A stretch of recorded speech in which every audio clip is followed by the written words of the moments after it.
There we go. Okay. I think I got it. I think I got it. I think we are there. Can you guys hear me? Check, check, check, check. 1 2 1 2.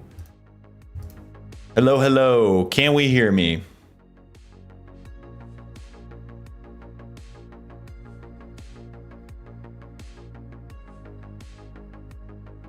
You hear me? Okay. Ah!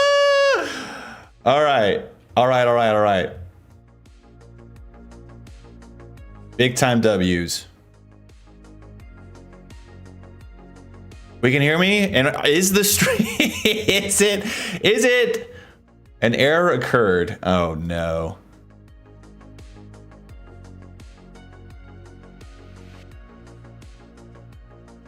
Oh no. No, I think it's working. I think we can hear me. Yeah, okay. Twitch, we can hear me? Correct? Twitch, can I get a, we can hear me and Twitch if you can. Yes, YouTube, and anybody on YouTube, can we hear me?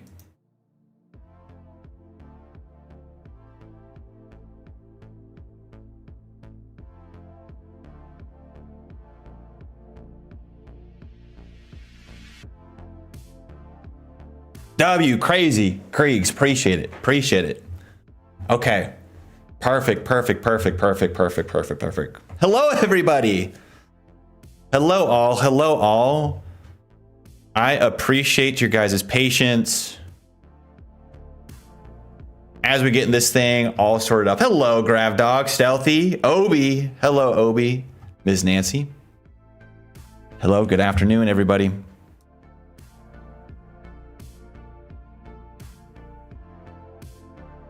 Continue to give me just a second, y'all. Just a second.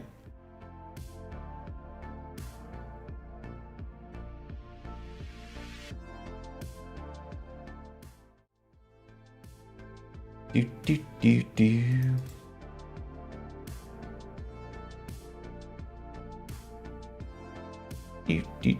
Do.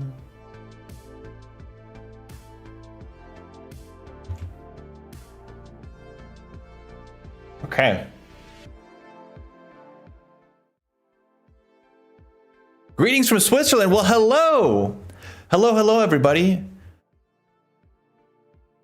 Welcome on in. Again, give me just a second, crew. Just kind of trying to figure out how to do this, man.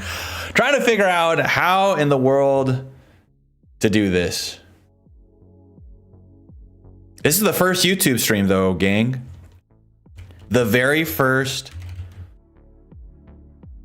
YouTube and Twitch stream. Whoa, wow. Oh yeah, Grav, you are in doo-doo, son.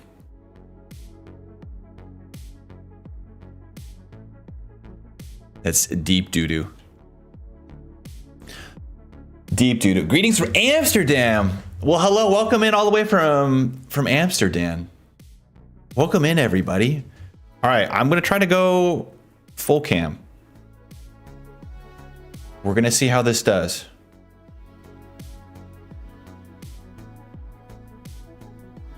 I'm gonna close these. And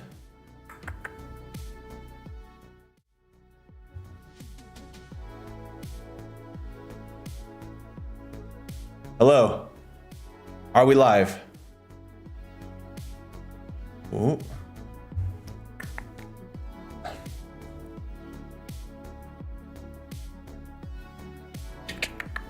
Ooh.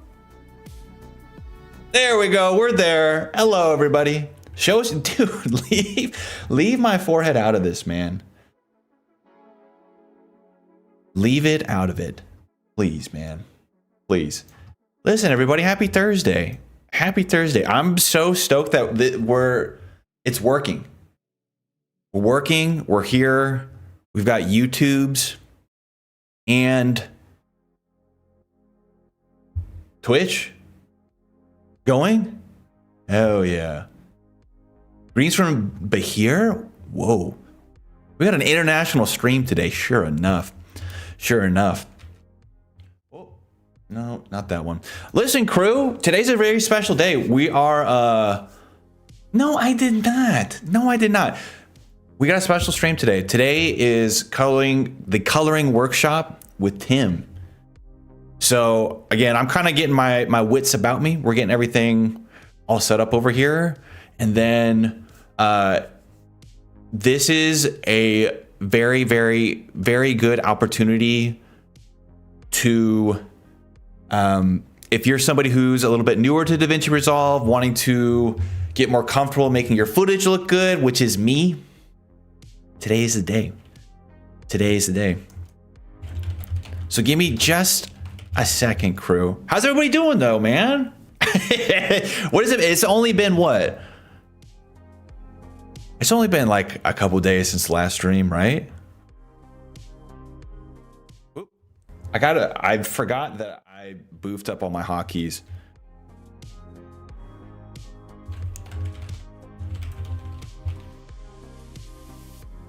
Okay, so while I continue to get this all situated,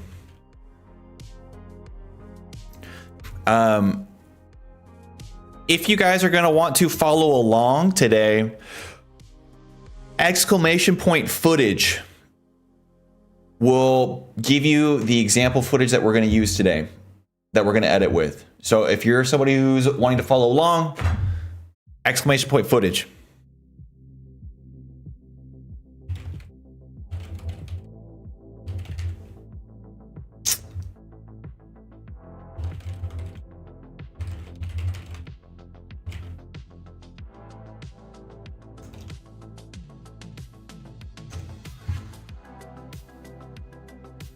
Dom, this will, so yes, the VOD for this stream is going to live on the YouTube channel.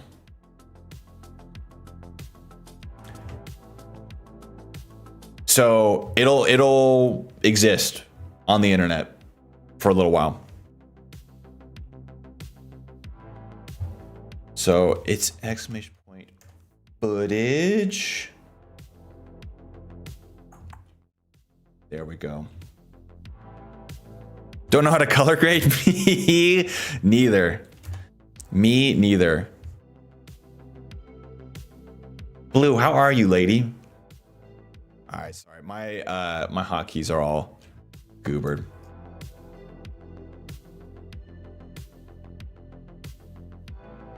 How is life going for you, Miss Mom?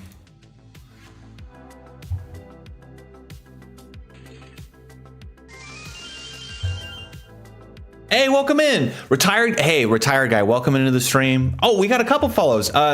Sphinx, if you are still here, appreciate the follow. Welcome in. And Callie, Callie was a few streams ago. We already got Callie. Welcome in, y'all. Welcome in, welcome in.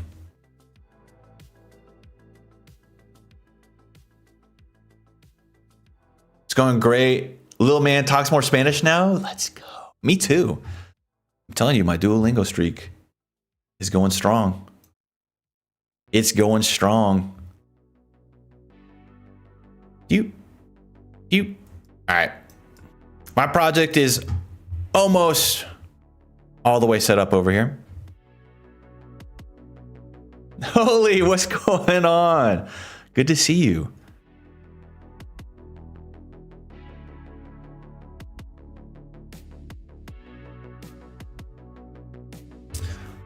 Slava! Hey, what's going on, Slava? Manish, hell yeah. That's what's up.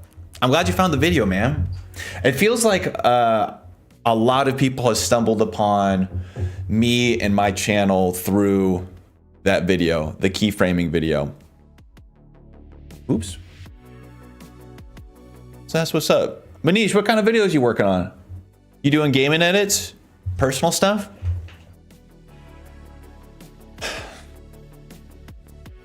One day we're going to get a Spanish stream, and that's how you'll know the world is healing. I'm ready for it. I am so ready for it.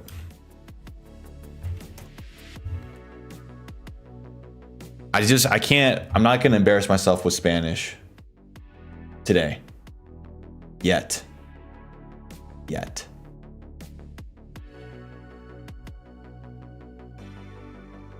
Holy, what happened? Gaming. Nice. Okay, so I think we're gonna go ahead and I'm gonna unmute and get Tim in the mix. Can you guys hear before we get Billy? What's up, Billy? Yet. Well, Manish, I'm glad you found the channel, man. We definitely do talk a lot about like doing gaming edits and stuff over here. So I'm in a call with Tim right now. I'm muted and deafened, so he might be able to hear me if he's got my stream up. But is that the damn? That's a damn legend in the. My gosh, the Scan Man himself, Mr. Hollywood. What's up, big dog? Good to see you. The way this is gonna work is that we're gonna have a couple different POVs. So for a lot of the stream, what I'm going to do is I'm going to show you guys hopefully I'm not leaking anything. Okay, so I need to get a new link for Tim's stream, but Tim will be streaming over here and we'll have Tim's POV for him walking us through how to use the color page. In the bottom right hand corner, I can't use my mouse yet, but in the bottom right hand corner, there is a little icon that says who we're watching. So if you're ever confused as to whose screen is currently on at the moment, bottom right hand corner. Again, I have provided a link to a Dropbox that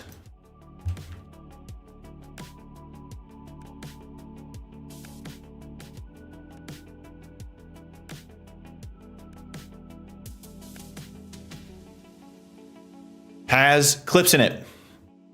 So if you're somebody who is going to want to follow along today, find the Dropbox. If you're watching the VOD for the stream, I will keep this Dropbox link open for a little while. Like I don't plan on deleting this at any time soon. So if you do want to follow along after the stream, this should exist here. Yes, Miss Bubblicious put the command in the chat. If you want to access the footage, the command is !footage.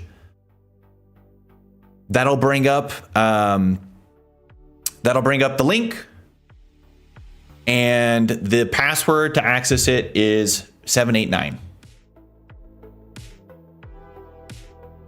So there you go. I'll also put a link in the description after the stream ends. The last thing that I'll say before we get started is one, y'all look good. We look great today. And two, if you guys aren't already in the Discord, man, swing by, join the Discord. This is where I live most of the time. We do regular office hours in the Discord where we talk about editing problems, content strategy, pricing, all the above. So if you want to learn more about editing, you want feedback on your videos, swing by, join the Discord. It's a great place to exist. Cool. I think that's all my to-dos.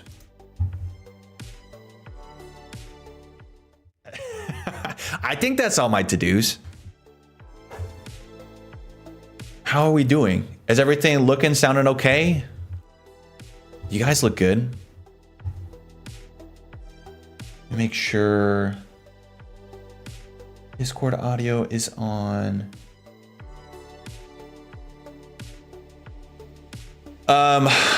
Do you cover about color space? So the way this is going to work, Manish, and I think Tim will do a little preface as well, is yes, Tim is going to cover everything and anything about the color page. We're going to work through some footage and he's going to walk through his workflow. And then periodically we will stop to answer questions. But this is the second work. Actually, that should be something I should have mentioned as well. This is going to be the second session that we're doing. So if you missed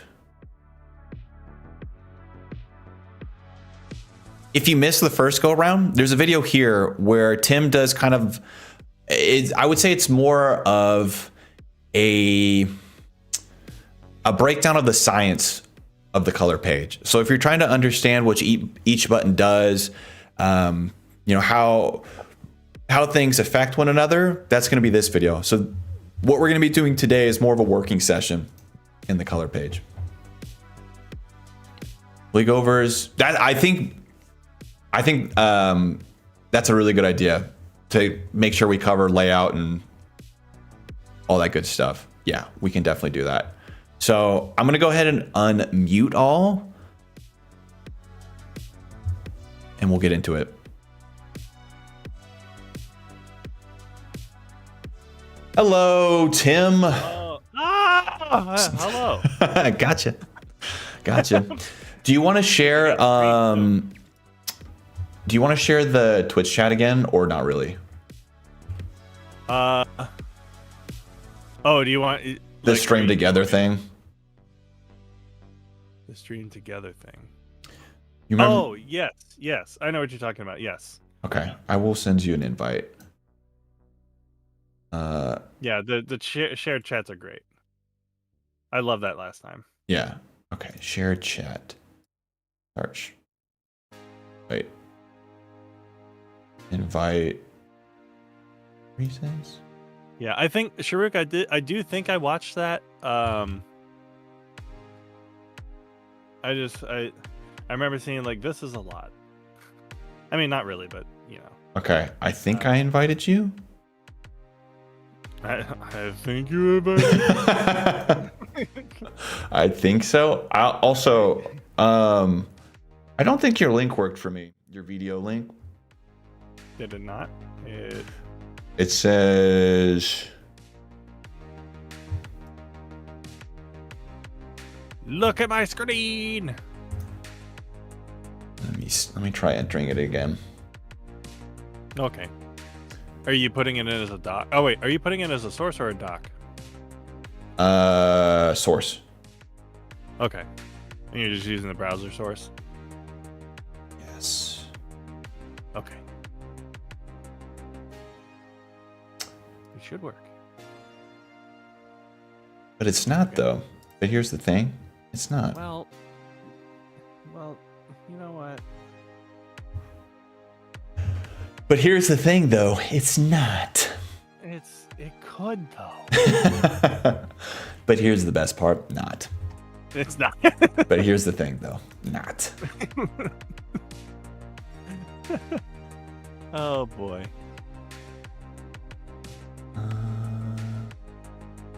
Oh, did we want to do like different audio track stuff for recording too, or no?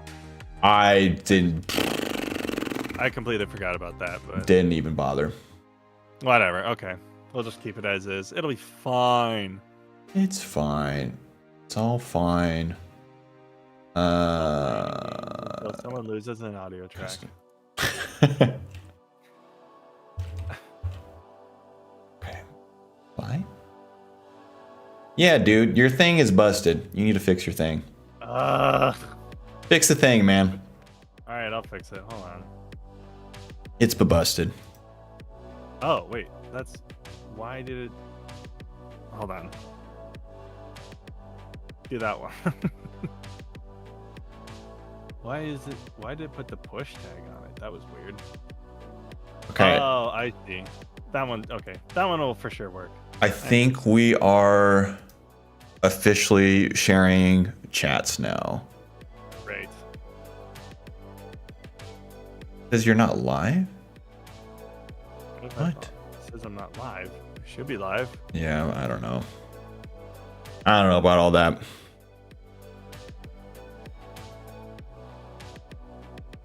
Oh yeah, NVIDIA broadcast using for noise reduction is yeah. It's a bit of a pain. I've experienced those same issues for sure. That's yeah. Okay, it says share chat is on my end. Okay. There we go. Now I got your screen. All right, one sec. Oh. Sharing chat. Okay, so J-Bell. Is J-Bell in your chat or mine? He's in mine. He's mine. Okay, well, there you go. Then it works. It shows him my marine stream chat. Perfect. Awesome. He's my very special chatter. J-Bell is the king of positivity. Boy. He is so special. All right. I have your POV. All right. Oh, yeah. Let me just copy or cut your thing into the project I'm working on. Just go through all of my personal YouTube files. Sure, it's great. All right, awesome. Just keep watching. Watch really good.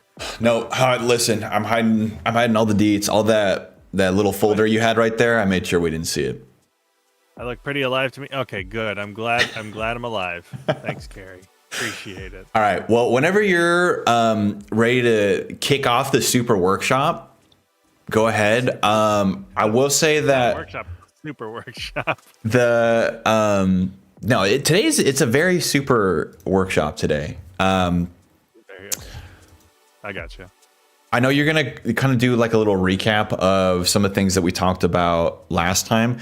I don't know if this was a part of it or not, but I had somebody ask if you could go over like just your preferences as well, real quick, and like some the project settings as well. Part of it, yeah. Okay, perfect. All right, so, okay. It's like I slated it, but we've already started. So, anyways, I actually don't know if the clap came through because of my noise reduction, but maybe it came through. I don't know. Anyways, that's the official start. Here we go. We're actually doing this now. So we have the color session. Here we are. All right. So just to recap for anybody, I said this in my chat, but just for Wampus' chat as well. So if you haven't seen, you guys can hear Tim, right? We're going to try our best to make sure it's not super necessary to watch in order to understand every part of the process that we're doing here. It will help because we're going to use some concepts from it. But what I'm going to do is go over a quick recap here. Perfect. Okay. Thanks, guys. Watch the first session if you can.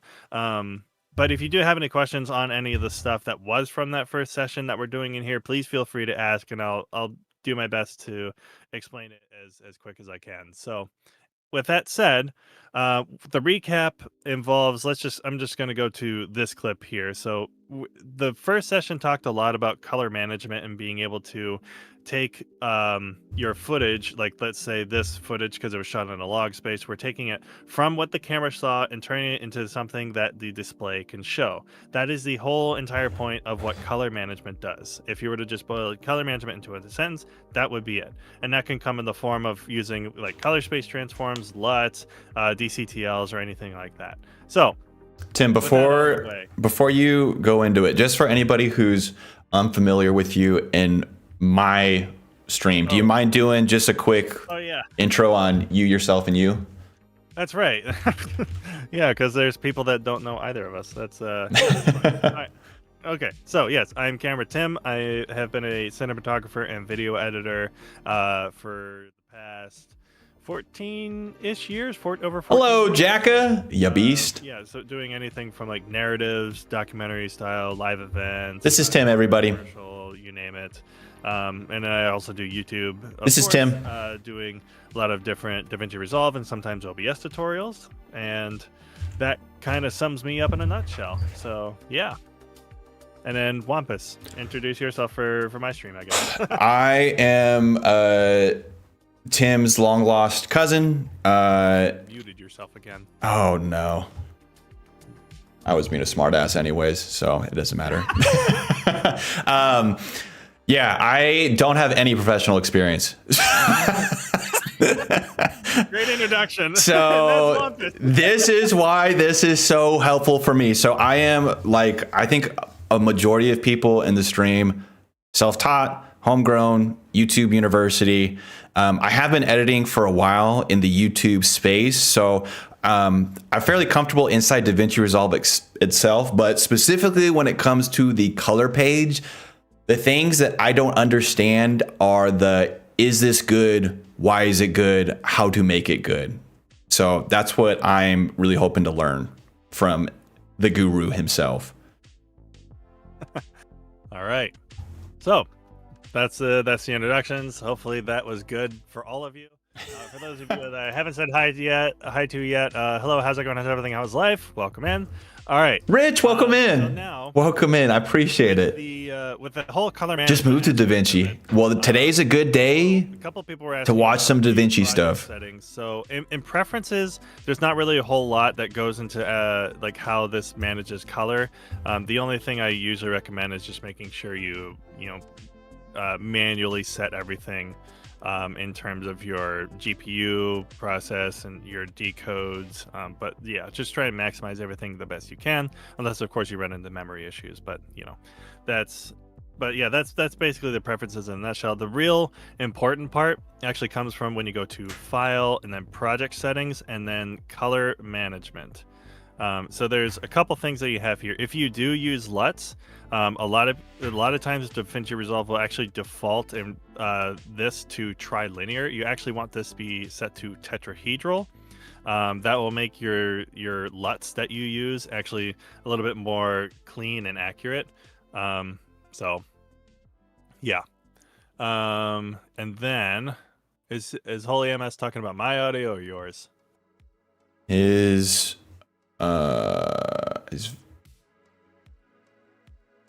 unstable. His audio is very unstable. It's probably yours. The color grading expert, Tim. The color okay, mine is unstable. Okay. Do you need me to send? I think it's audio. It comes through fine for me. Oh, hold on. It's because of Discord. Is Discord doing something weird? Yeah, Discord's just doing the stupid stuff. Hold on.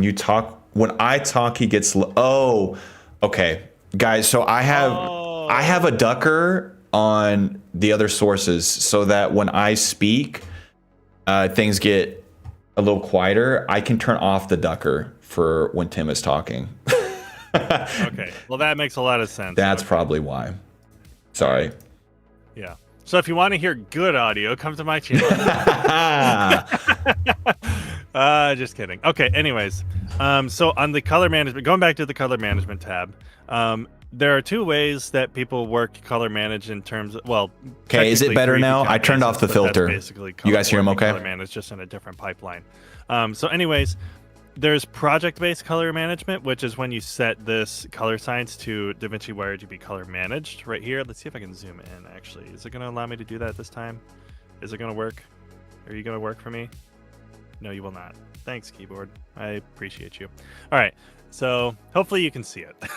I'll try and explain it the best. But color manage basically means that DaVinci Resolve is actually doing the color space transforms on like the back end, so that it automatically does it to your clips. The problem with this that I find is that it gives you a lot less control over how you actually manage your clips and what order you do things in. Especially if you use custom DRTs, which we actually are going to talk about later on. So I always recommend to do it just in your nodes, because you can customize a lot more that way, and you can utilize multiple different spaces. So we're just going to keep it at DaVinci YRGB. Timeline color space, I would highly recommend going to DaVinci Y Gamut Intermediate. The reason for that actually doesn't really have anything to do with how you actually use your color space transform or anything. The only thing that this changes is when you actually tag the nodes themselves, because I'll show you exactly what that looks like.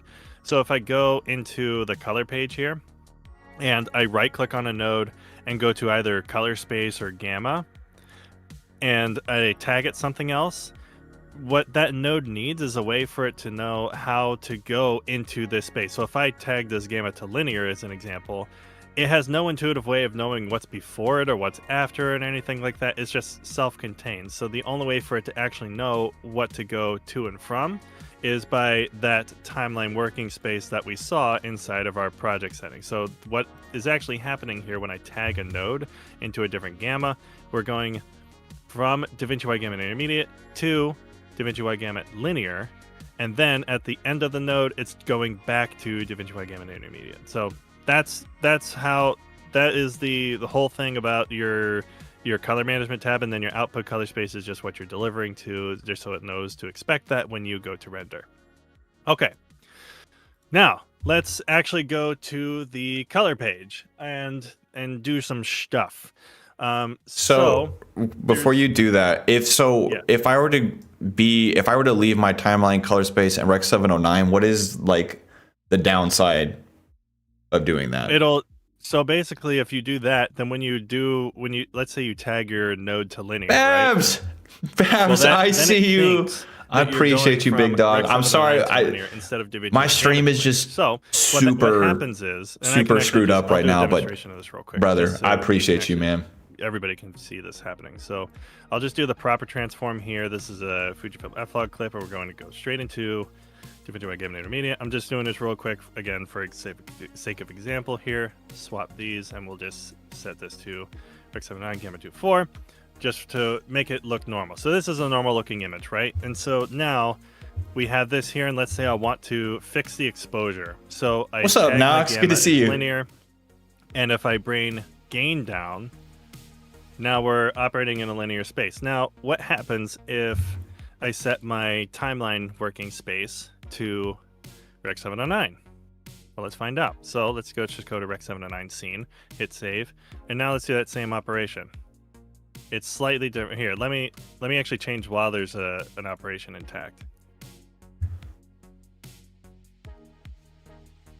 It changes. Huh. Because this node does not know that we are in DaVinci Y Gamma Intermediate right now. This node only knows what I'm telling it inside of our project settings. So basically, instead of actually going from DaVinci Y Gamma into linear, what this node thinks we're doing is going from Rec 709 to linear. So that's why whenever I change my project settings, even though I don't change anything in the nodes themselves, if I change my timeline space to 709 scene or even just 79 Gamma 2.2, doesn't matter. It changes the operation of the node because it's doing a different transform to and from linear. Okay. Does that make sense?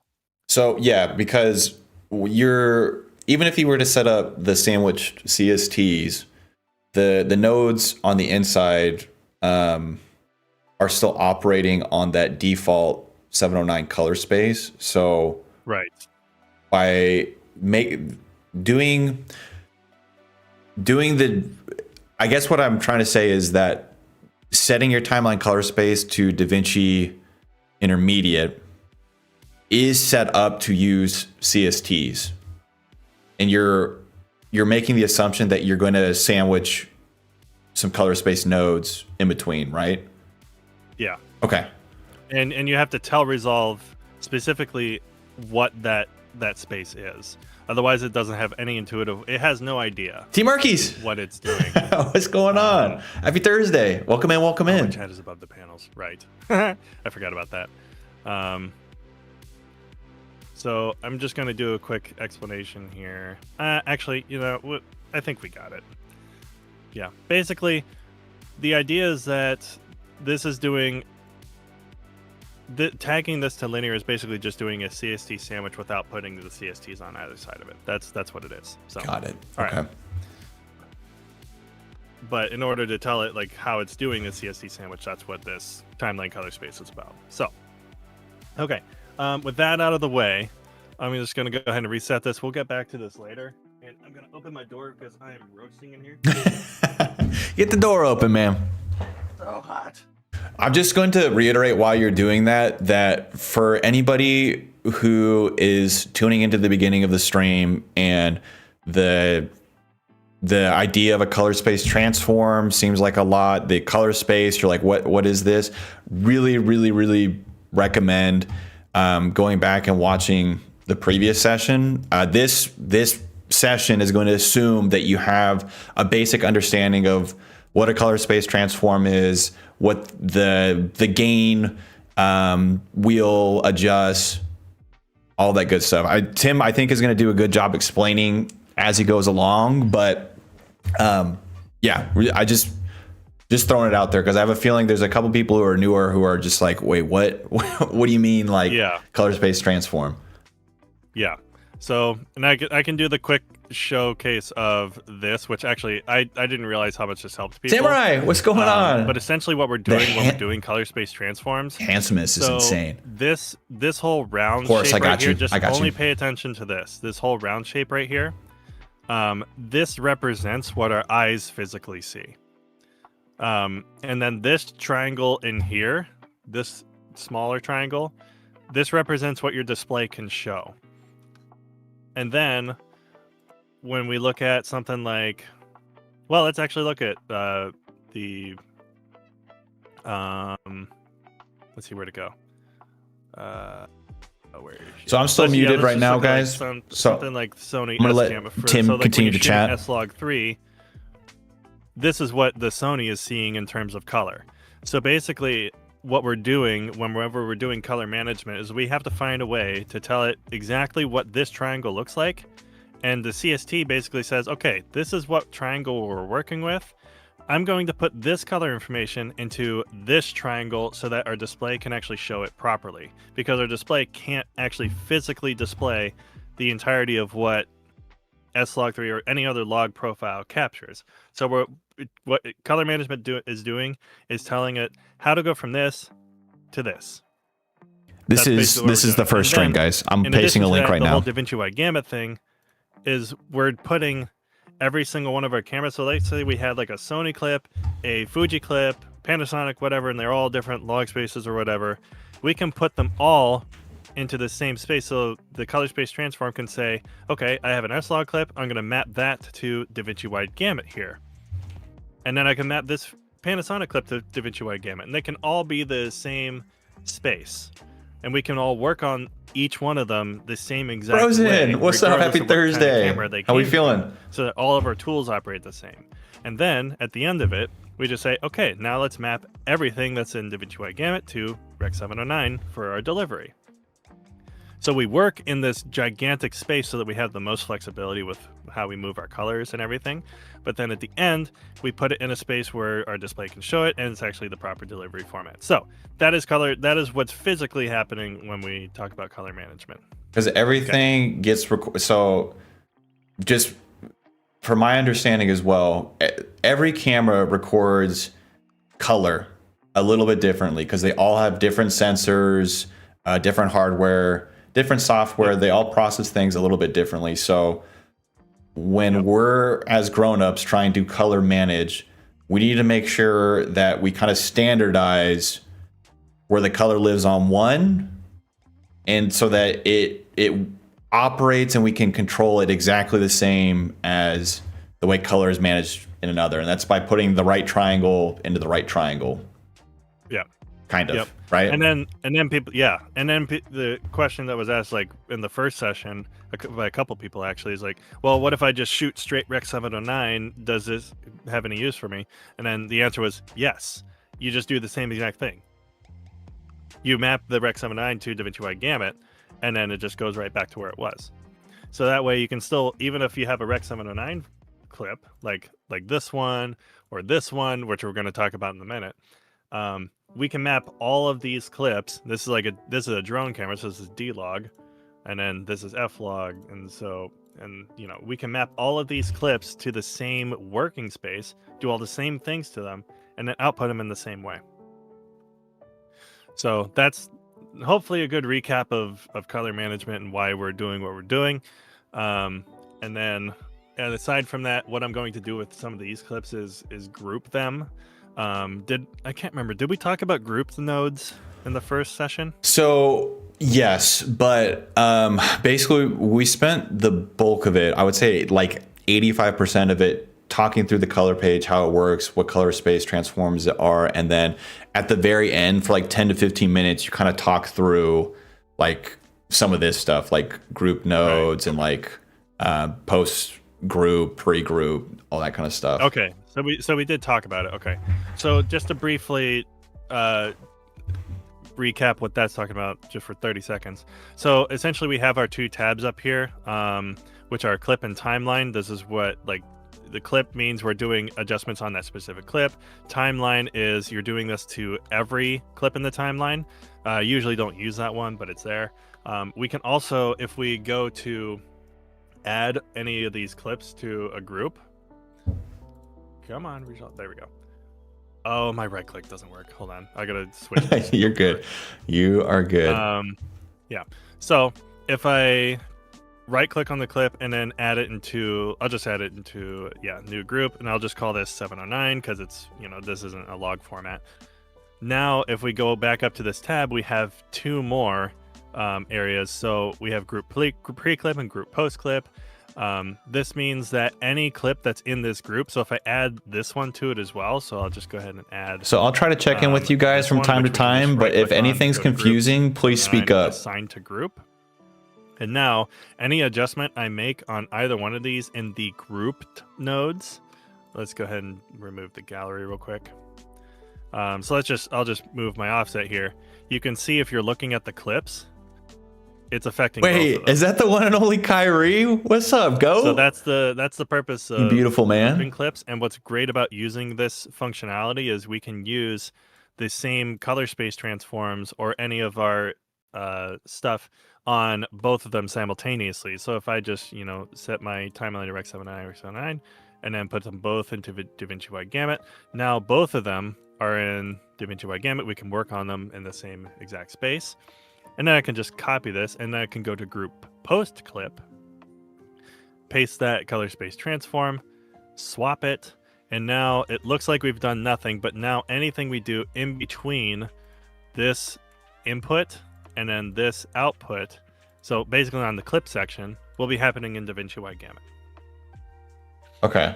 I'm going to try to do that on my end real quick. So what we're doing is we're creating a group that will... Would you say you create a group for each camera that you use or recording method that you use? Usually, yes. There's other reasons to do it. That's the primary one I use it for, because I use multiple different formats of clips. Okay. But groups can you can use groups for different scenes. If you're doing narratives and okay, I need a group for this specific scene. This scene needs to have this specific look, but a different scene might want a different look. So you use groups based on scenes. Okay. But usually what I'll use groups for is defining the which camera it is, and then basically the basic look that I can apply to everything. Because if I'm adjusting stuff on a per clip level, then I can essentially just use the same group post clip on all of them, and then all of the pre clips will be different. Okay. So you can just you can apply the same things to the different ones. Okay. So for the example footage of me, Rec 709, Gamut 2.4, DaVinci Wide Gamut, DaVinci Intermediate, pre-clip, and then... Yeah, you just copy that, go to group post clip, paste it, swap. And then swap. Got it. Yep. Okay. That's all we need to do there. Okay.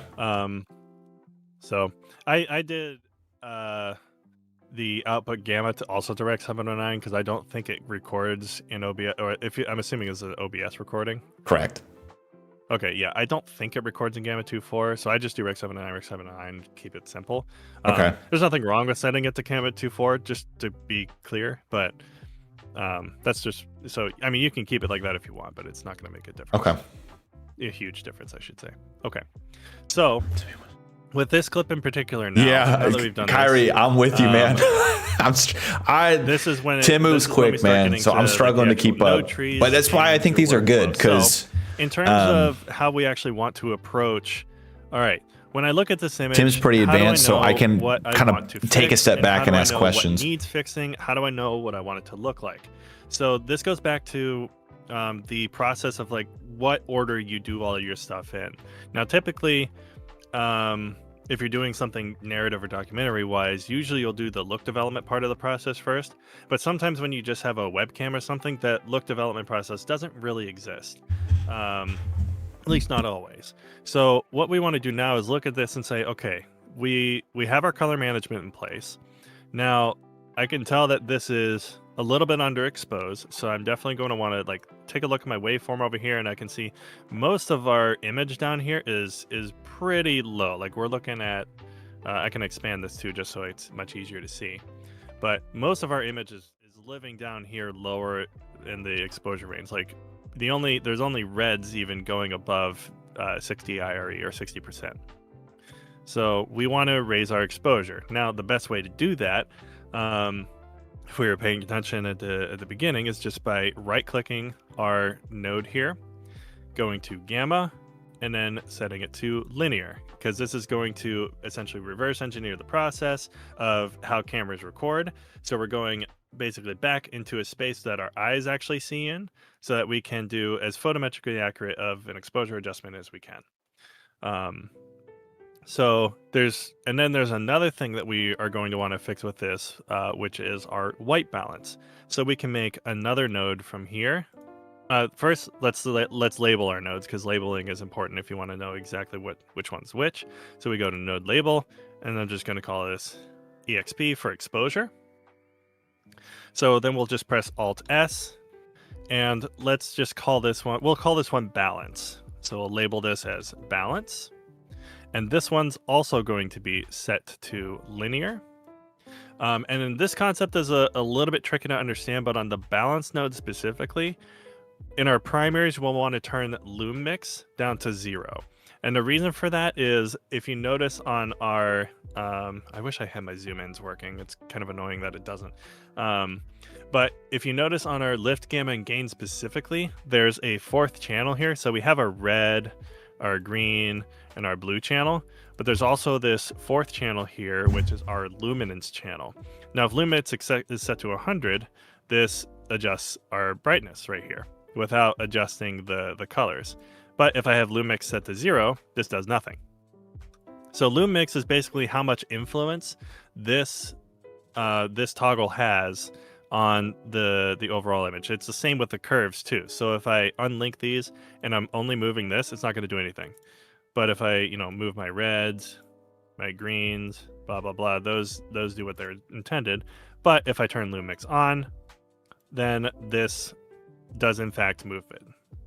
So, now the reason we do that for this specifically is because we don't want, when we're adjusting our white balance, we don't want our luminance to change. Because we're trying to keep the same colors that we got from the exposure, so we want to keep our white balance the same, so we'll turn loom mix off. And then after we adjust our balance, we'll probably want to adjust, okay, maybe our contrast ratio might need adjusting, because that's usually what defines like the body of the image. So we'll go ahead and make a 3rd node, and we'll just call this one contrast.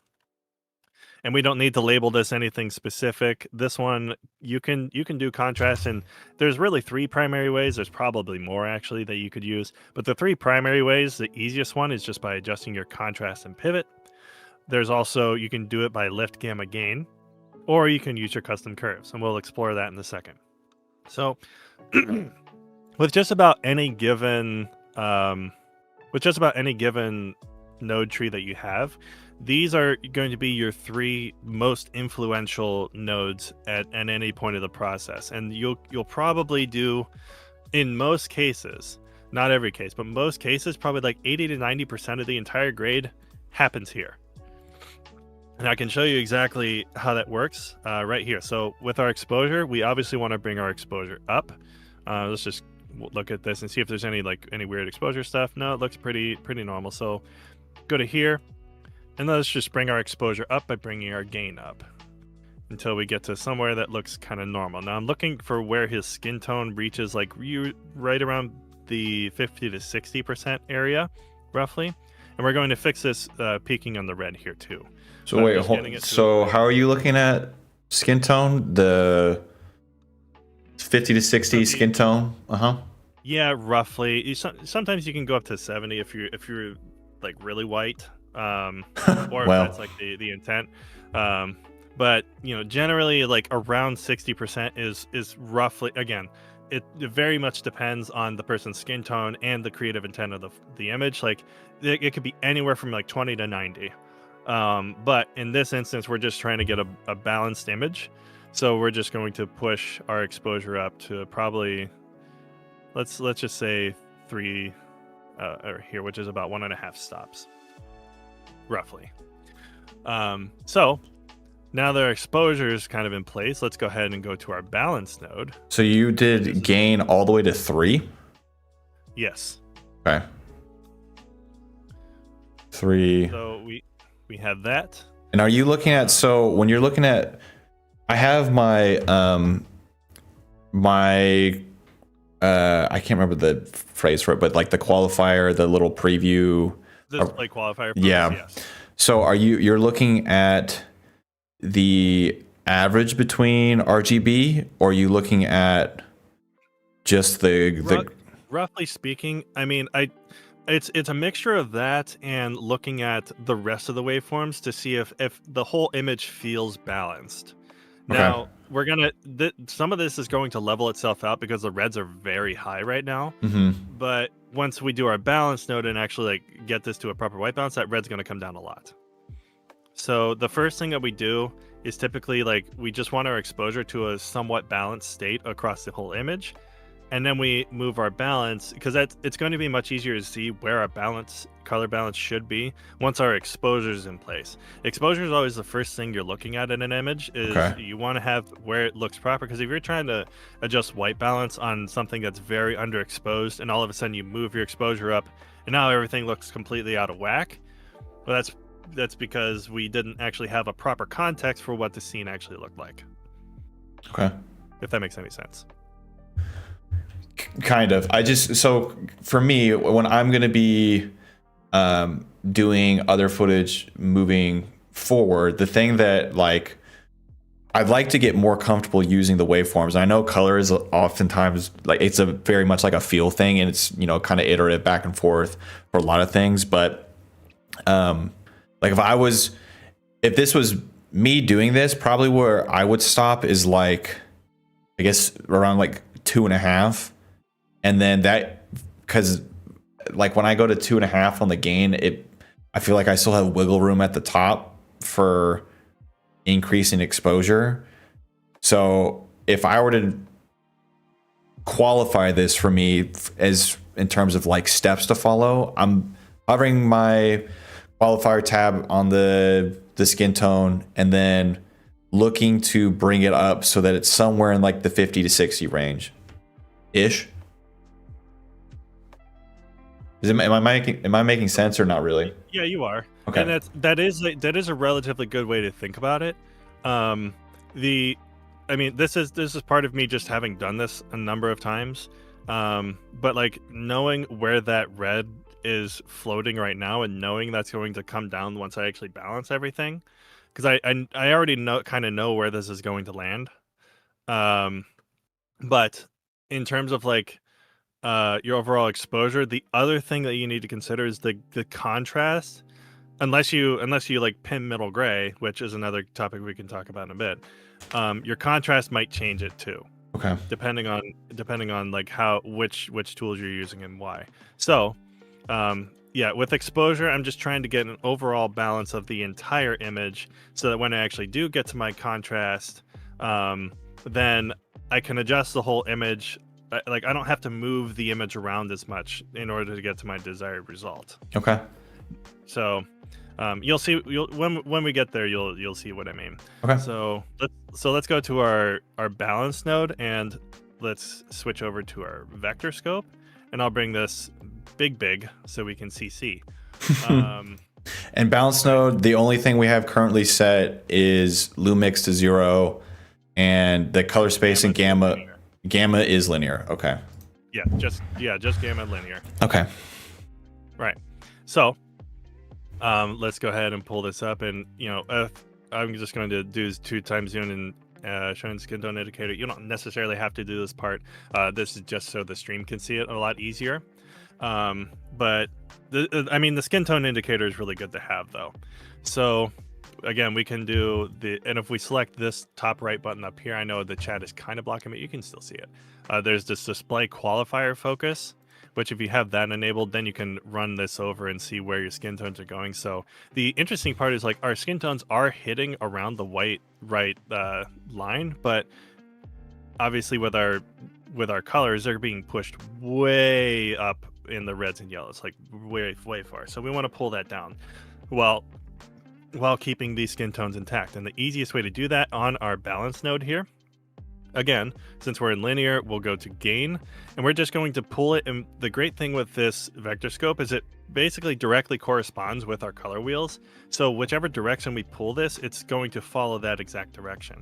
So if we grab our gain and start pulling it down, we can keep the skin tones on those lines and kind of balance. And there's a couple ways that you can determine what is balanced.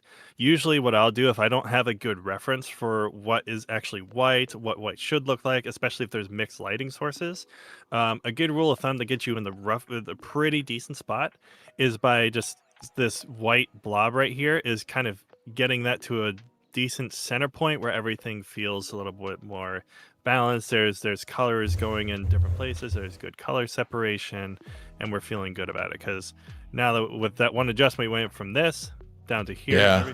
Everything feels a little bit more cohesive Mm-hmm. and balanced.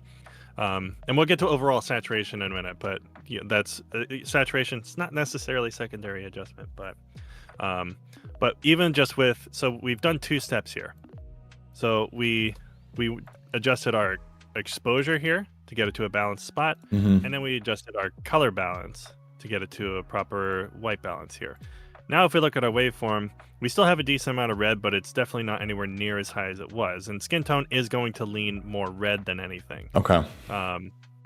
So if we wanted to bring it more down, we definitely could. But you can see, like, as we continue to go this way, you can see that like red is still the most prevalent, but it's nowhere near as high as it was, Mm-hmm.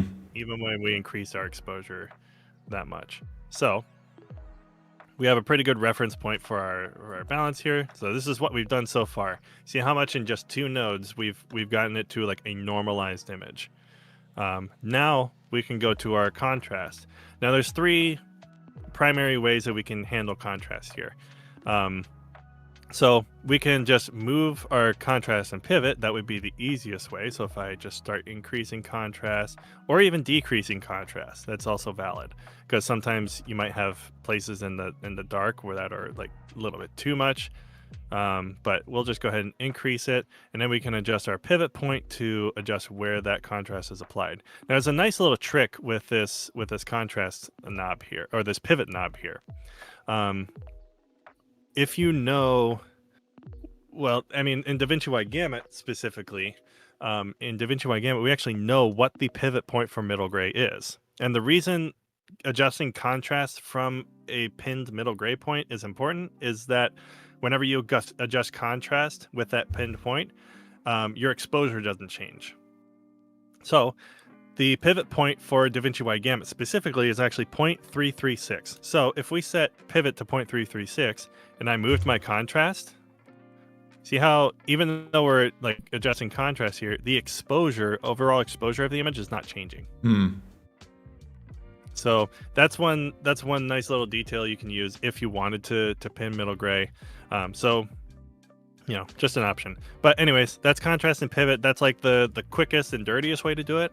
Another way that the way that I use it probably the most is I actually do a combination of lift, gamma, gain. And usually I'll start with my gain and kind of push it to the point where it's nearing the top. Mm-hmm. And this one we don't really need to push that much.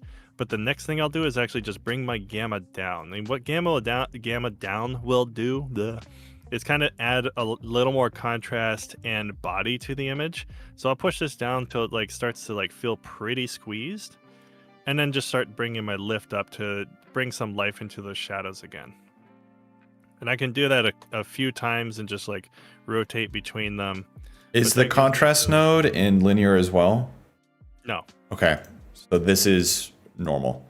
This is just straight working DaVinci Wide Gamut. Okay. Normally. Yeah. So, but yeah, just doing that like gives a little bit more body. Again, I just made this a subtle adjustment, but like you know, it already cleaned up a little of those little highlight peaks and brought them down, but it also feels like it gives more body to the image as well. So, and if I did an extreme example, let's just push gain way up and gamma way down, and then lift up quite a bit. Again, this is probably too high. Adam, welcome in. You're good. We are actually just getting started. So if you want to follow along, you might have to rewind a little bit, but there's a link for the example footage in the stream. Not like as crushed, because if you type in ! footage, it'll bring up the example footage that we're using. But welcome in. Brought those up while still giving more body to the image. So that's one way I like doing contrast. Like bring up gain, bring down gamma, bring up lift. It's a very simple way to, yeah, very simple way to just like add some more life to it. And I can also like turn Lumix off. You can optionally turn Lumix off for this one. In this instance, it's probably not going to make a huge difference. It's actually kind of imperceivable in this case, but it's an option that you have. Another way to do it that I've actually started doing a little bit more because I like doing is actually using your custom curves. And a way that you can do stuff with curves is like, let's say you want to, if you want to just make like, how do I explain this? The easiest way to make a contrast adjustment or just add contrast with curves is just by bringing the low end down and bringing the high end up. And that's just called an S curve. It's a standard contrast S curve, but we can actually shape our curve a little bit more by adjusting like different middle points here. So I can get some very deep looking shadows here, but I can also lift the bottom to get a little bit more detail so that we're not like crushing the black ends very much. But like even just that gave it a very different flavor as well. So you can pin multiple points. Now, the thing you do need to be careful of is that if you start like moving your curves like so that one end goes over top of the other, you'd never want your curve to like go over top of the next point, if that makes any sense, because then it starts to break your image, because then something that was lower exposed in the image is now higher than something that was higher exposed, and then now they're crossing each other, and then it breaks the image. Mingus, I'm on YouTube, dude. My first YouTube stream.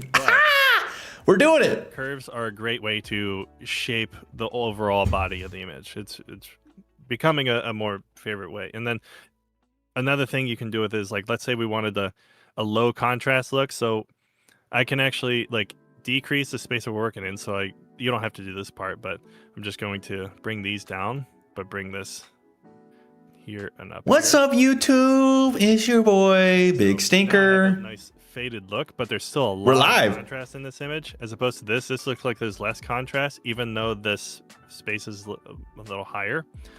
But now with this, like I have this is an extreme example, of course, but I have a very faded low end.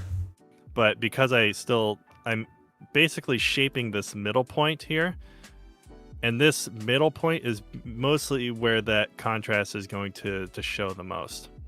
So you can still have very high contrast in an image while like really compressing your shadows and highlights. What would you say? So when you're trying to decide between lift, gamma, gain and using the curves, is there a moment where you're like, this is going to make more sense to use one over the other? Or is it just kind of like wherever your heart's taking you in that moment? Usually if I'm doing something really quickly, and this doesn't need to have like a super cohesive look or something, I just need to create a nice body to the image really quickly. Like for example, if I'm doing some sort of corporate interview, I'm not going to go with like a really fancy low contrast and heavy look for something like that. So that's something that will usually come down to the type of project you're doing and how much time you have. Because Adam, while curves gives you the most flexibility out of thank you, man. That is completely unnecessary, but much appreciated. Thank you, sir. Hope you're having a fantastic week, man. Quickly. You're too kind. Too kind. But neither of them are wrong. I appreciate choices. that. That is beyond kind. Thank you. For curves that you can use. Excuse me. So let's say this was like a preset that I could use. So I'll just make this quickly here. So like I could use this as a preset node. If I just save this into a gallery, I would disable these, of course. But let's Adam, seriously, thank you for the super chat, man. Hope you're having a great week. If you have any questions as we're going along, feel free to pipe up. Turn this off. I'm gonna do my best to keep Tim honest and make sure that we're answering everybody's questions. Append this in here, and it'll bring these two in. So you'll want to delete this stuff if you. Wait, can you do that one more time for me? Yeah. So let me see. I know there's a better way to do this probably. See, what would be a good way to show this? So right now I have like a contrast type of node that I really, really like. So let me just go ahead and I'm going to copy these nodes real quick. I'm just going to paste them over here so I don't lose them. Nope, don't do that. I have to paste them both. Yeah, I've always wondered why there isn't a button like in Fusion to copy and paste like an actual node structure. Yeah, well, there is. Oh, okay. And that's kind of what this is doing. So I'm just delete this. So so now we just have this contrast node in here. Sure. So let's say I want to save this as like its own little template node. I can right click on the image on the window with this node tree selected and hit grab still. And then in my gallery, that will be this right here. So I'll label this as my contrast template. If I can type. So now if I remove this, I'll just take out this node and let's just go ahead and bring these back. So I'll just copy, paste, and then copy, and paste, and then go ahead and delete these. All right, so now we're back to where we were. And now I want to bring back the contrast that we had. So I can go ahead and add a new node in here. And I can just click and drag this onto the node. And now we have our contrast template right here. So you can also save this all as a template as well. So if I grab still like this and just say change label, I'll just call this X val con. It's for exposure, balance, contrast. So let's say we wipe this all away and I wanted to just place those three on here. I could just middle click and now those nodes are back. So you can paste that node structure. Or if I wanted to add those, so let's say I had like a bunch of nodes already here and I just had this as a look that I wanted to add to the node tree without overwriting anything, I could right click and select append node graph. Got it. That was kind of what I was curious about. So how do you smack the suckers in? I had to explain the other parts for the append node graph to make sense. Yeah. So okay. That's how that works. Append will add it to the end of the node tree. Apply will overwrite what's in the node tree. And applying is also middle clicking. Is now a good time for a couple questions, or are you kind of in the middle of workflow? Now's a good time for questions before we get on to the next part, because these three nodes are typically like the body of the image. We're going to get into some like secondary stuff now. Okay. So I think now's a good time for questions. Okay. So this is a little while ago, but Kyrie had asked if it's normal practice to apply LUTs on like one giant adjustment layer that sweeps your timeline, or to apply it on a clip by clip level. That's going to depend on the type of LUT that you're using. Now I do use LUTs sometimes, but not super often. And I saw somebody else ask something about LUTs, so I'm going to rope this answer into this too. Hopefully the person who asked this other question is still here. Horse PPP. So yeah, because he's like, I always hear about LUTs, but never understood what they were. So just to explain what a LUT is in a nutshell, a LUT is basically I'll call it a color preset. That's not exactly what it is, but it's basically a way for a tool to do basic dumb math to go from one color to a different color. That's essentially what a LUT is doing. So it maps it out in an interesting way, and OBS actually has a great way of showing this. I'm just going to go ahead and actually I should probably, I don't know if I should show my local disk. I'm just going to hide this. But I'm just going to pull up something real quick. Apply LUT, and then go to browse, and then just copy this, paste this. Yeah, perfect. Okay. Appreciate everybody who's tuning in and watching today. Okay. Yeah, I'll continue to repeat it, but if you guys have questions, this is going to look like. Feel free to pipe up. I promise you it didn't. Okay, so does everybody see this right here?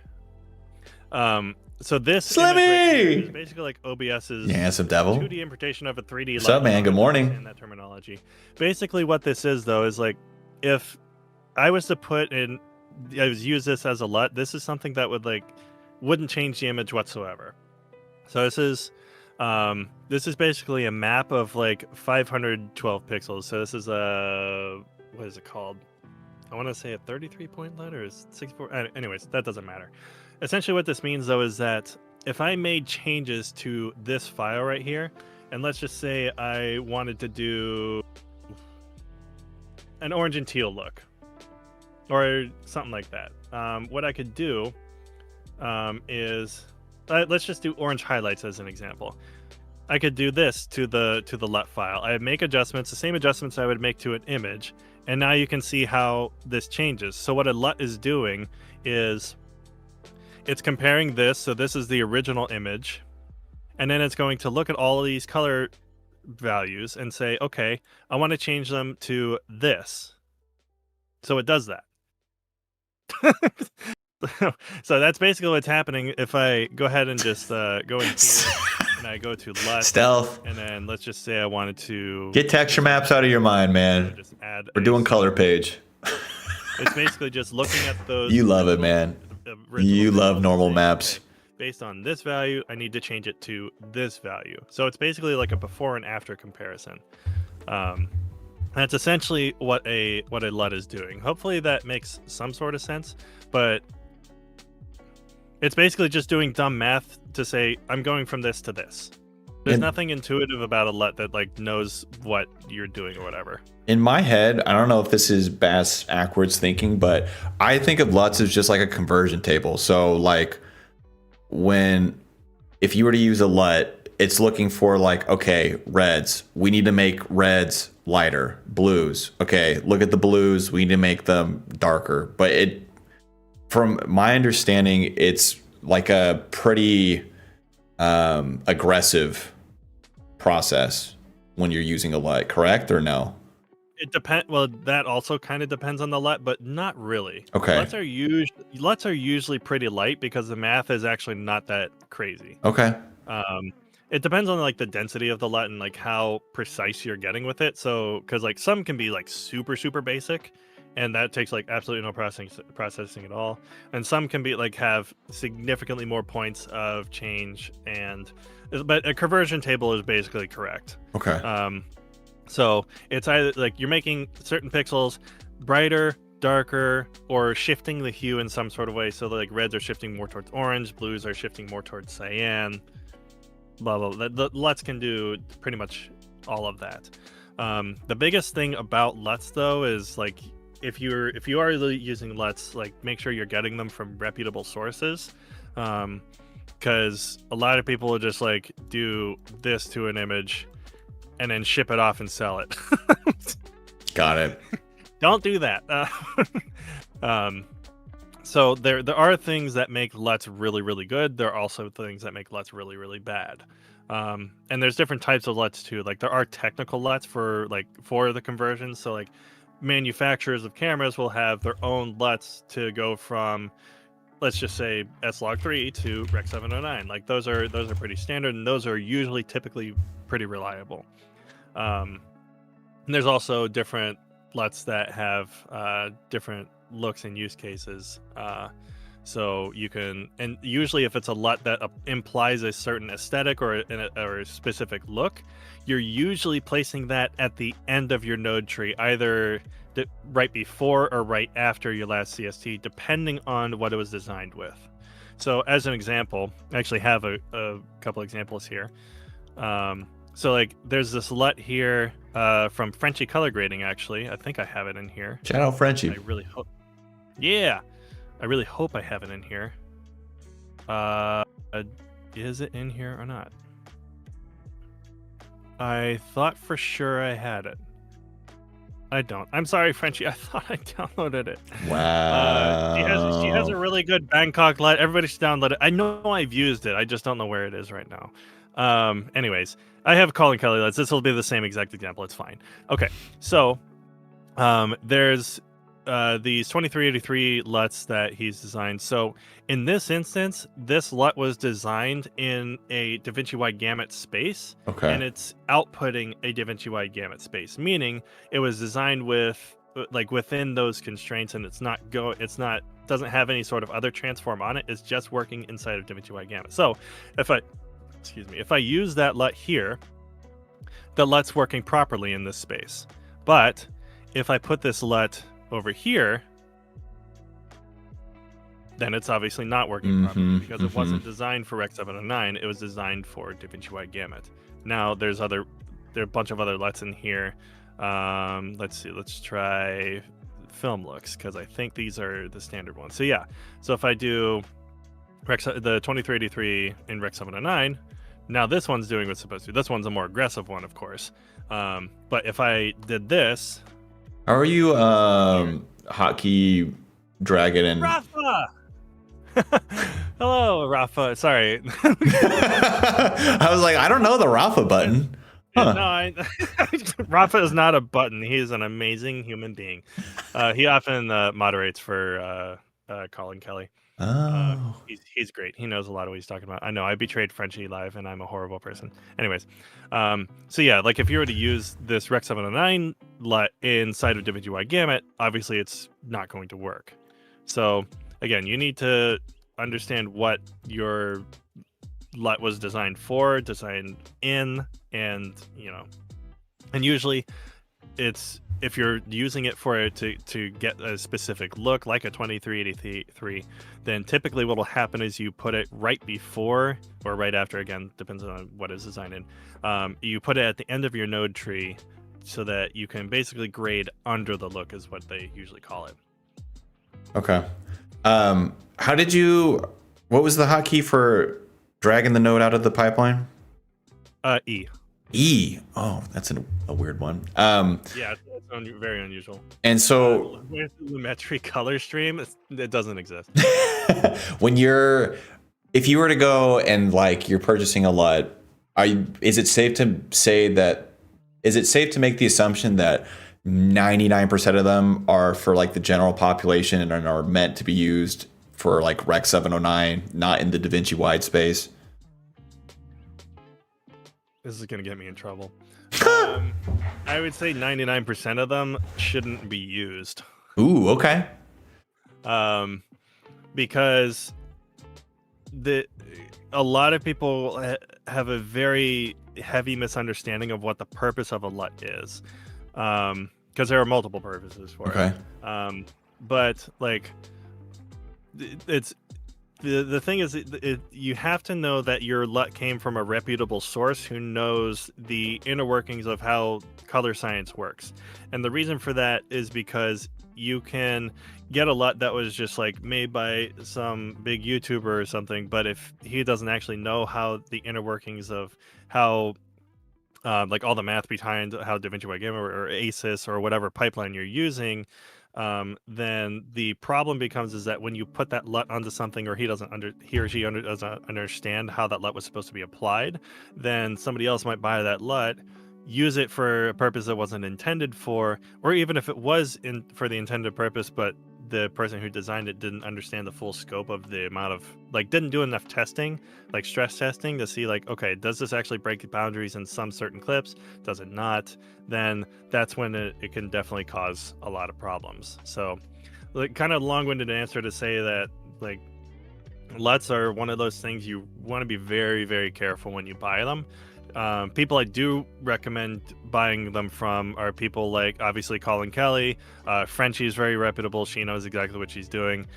Gerald Undone has some good technical LUTs for camera matching. And Gerald does a lot of stress testing with his stuff. He knows what he's talking about too. But there's a lot of people that don't. So it's one of those things that you kind of have to look and see and see what people review and all that stuff. Okay. Aren't you a Canon? I'm not. I shot a lot of Canons. I've used the C80 R5C and a lot of and I will say the C300 series was amazing. But ever seen Tornado EOS before? I don't think so.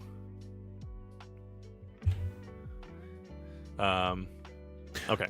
Was there any other questions? Yes. So I know you want to get back into the things, but I guess Kyrie was saying that he's more curious about, let's say you are shooting, you have the exact same camera footage that you're using throughout.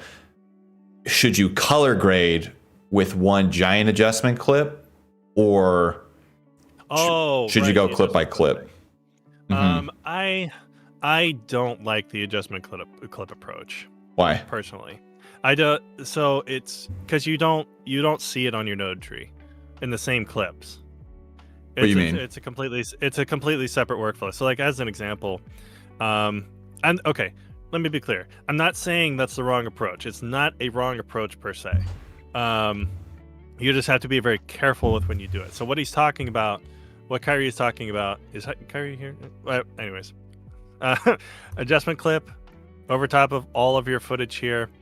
And let's say you want to use this as your look. So you go in here and you just apply. Well, here's the other part. You can't use DaVinci wide gamut ones either. So I have to specifically use a Rec 709 one here. But let's just use the 2383. And this one's going to be very strong. So I'm going to go to the output and just kind of reduce that. The problem with this approach is that when you actually go into grading your actual clips, let me go to my clips here and actually pull that up. The problem with doing that is when you're actually grading your clips, you don't actually see that part of the adjustment. So if I disabled all of my LUTs, or all of my nodes, then I'm not seeing where that LUT is at in the pipeline. And I don't have the ability to use any sort of DaVinci wide gamut options because it's happening outside of the scope of our actual clips. Okay. Again, there's nothing necessarily inherently wrong with this.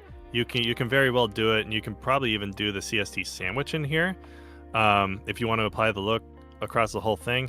But at the same time, there's one more thing that you can do instead. Timeline. Oh, okay. So instead of doing it in an adjustment clip, you just do it here. Then you actually have access to it without having to go to the actual adjustment clip in your clips section.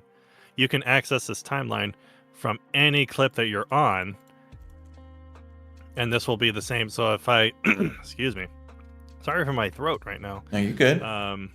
So let's just do this. Rec 709, Gamut 2.4, DaVinci wide gamut, DaVinci intermediate. Go ahead and copy. Whoops. Paste. Swap. All right. And then if I put this LUT, that 2383 Colin Kelly LUT in here, now that's happening in a DaVinci wide gamut space, and it's actually being applied properly. I took the nodes off, so let me just turn these back on real quick. Okay. So now this is being applied properly, assuming that everything else is actually going into that space. But now if you look, all of them are getting it in the proper way. And if I want to go into the timeline and change that look, I can go in here and let's say I wanted to use a different LUT. Let's just go ahead and use the 3510. But now all the clips had that as well. Okay. So again, the reason I don't like using timeline though is because this literally applies to everything in your timeline, not just the. Yeah, you not can't just your segment it at all. No, because then you're placing it over titles, you're placing it over other, like maybe pre-colored B-roll clips. You don't have any way of telling it not to use the timeline on there, which is why I use the group post clip option. And one thing, if I want to make sure all of the clips have it, and I don't have to keep going into every single group, you can use shared nodes. So if your group post clip is the same for every one of them, because every single one of them is going from DaVinci Wide Gamut, DaVinci Intermediate to your display space, you can save them as shared nodes. And then that way you just use the shared nodes in every single one of your groups. So let me just go to this and make sure it's an F-log. So add into a new group, just call this F-log. And then in this group, instead of dragging the color space transformer here, I can literally just right click and then add node, shared node. I could probably label the nodes too. That would be helpful. But I just put this in here. And then now if I make changes to this node, I have to unlock it too by right clicking, selecting lock node. But I can make changes to this and just set this to Gamma 2.4 instead.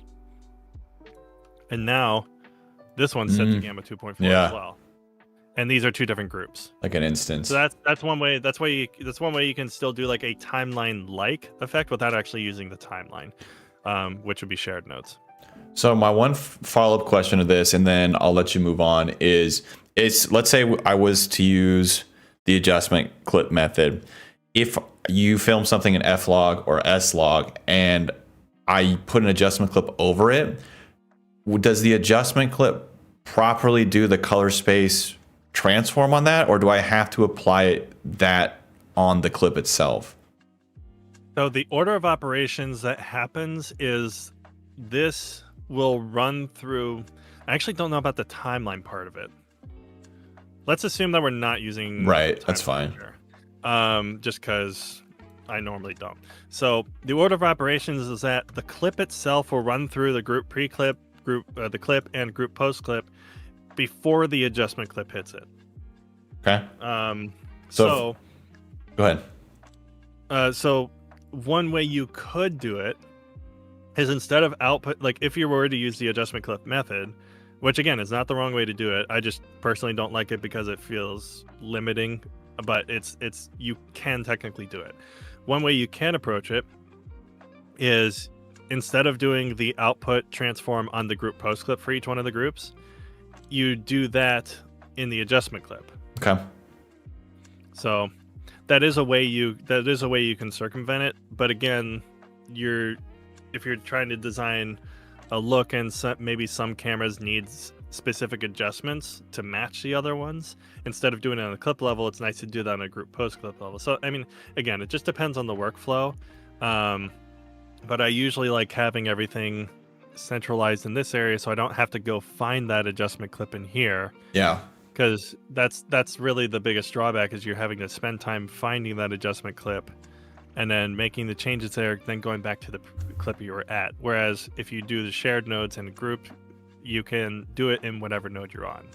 So from my understanding as well, one of the downsides of using an adjustment clip, and I'm more familiar with it for like the fusion side of things, is that you're basically like doubling the amount. Now, I wouldn't say doubling, but you're requiring a lot more of DaVinci Resolve when it comes to like playback speed, because the adjustment clip has to look below at everything underneath it, bring it up, composite it if you have more than one layer, and then it uses that information for creating anything. So I feel like it's kind of like a quick and dirty method of doing things, but I've definitely moved away from doing like giant adjustment clips on top of everything. Yeah, that's it. It creates more mess than it helps. Because if you have stuff on your, because then you have to like, okay, now I have to make sure like B-roll that I don't want to touch, it goes on the third layer. I have to make sure titles don't go underneath it as well. And then like moving stuff around, it gets messy very, very fast. So that's why I usually don't recommend doing adjustment clips, they'll work. It works, but It might be nice for like some fine tuning for things like in YouTube land. I think you can get away with it more because it's just like it's a little more lean and give. But yeah, I think just in like bigger, more professional projects, I've only had exposure to it a couple times, and setting up groups just always seems to work a lot better for me. Yeah, I think it's just more efficient. I think you touched on a good point too with how it can create more processing because the adjustment clip has to like look at the image and they create a new. It's not really the source image. You're actually creating a new image with the adjustment clip. So, and then you're compositing on top of that. So it does increase processing time. Yeah. Do you need a break? You've been No. No, you're good. You're ready to rip. No, I'm good. I've got some good old coffee here. Yeah. Let's go. Yeah, no, I'm good. If you're good. Yeah. Okay. I need to use the restroom real quick because I had coffee this morning and I have to tinkle. So give me 2 seconds and I'll be right back. Okay. Cool. So while you're doing that, I can look at chat. On any of the chats, if you're on. Alrighty, crew. I'm gonna take a quick break and then we're gonna get back into color grading. I appreciate everybody who's workflow stuff. Let me know here. I appreciate everybody who's tuning in, listening. I hope that this is helpful, man. If you missed the first go around, there's a lot of setup that goes into covering the color page so that we're all on like an equal playing field. But if you are able to stick around and watch the video or the stream close to its entirety, it's seriously just like the feeling I had at the end of the last stream was confidence in using the color page. So yeah, I appreciate you guys. Appreciate you guys' patience. We'll keep it chugging. I'm gonna use the restroom real quick, and then yeah, we'll keep it going. So if I use them, but I also have different look development tools. So again, I just don't really need them. So, but yes, you are correct in that they do require Cineon, and basically what that means is like if you go and you want to use a LUT after you're like at the end to define a look, instead of going to Rec 79 Gamma 2.4, you would actually go to Cineon Film Log and then add a new node after that. And then you go to your LUT, go to Film Looks, and then add it from here. Because what it doesn't tell you is that it requires Cineon. But yeah, this is what it's actually supposed to look like. So yeah, thank you for calling that out because I did forget to mention that.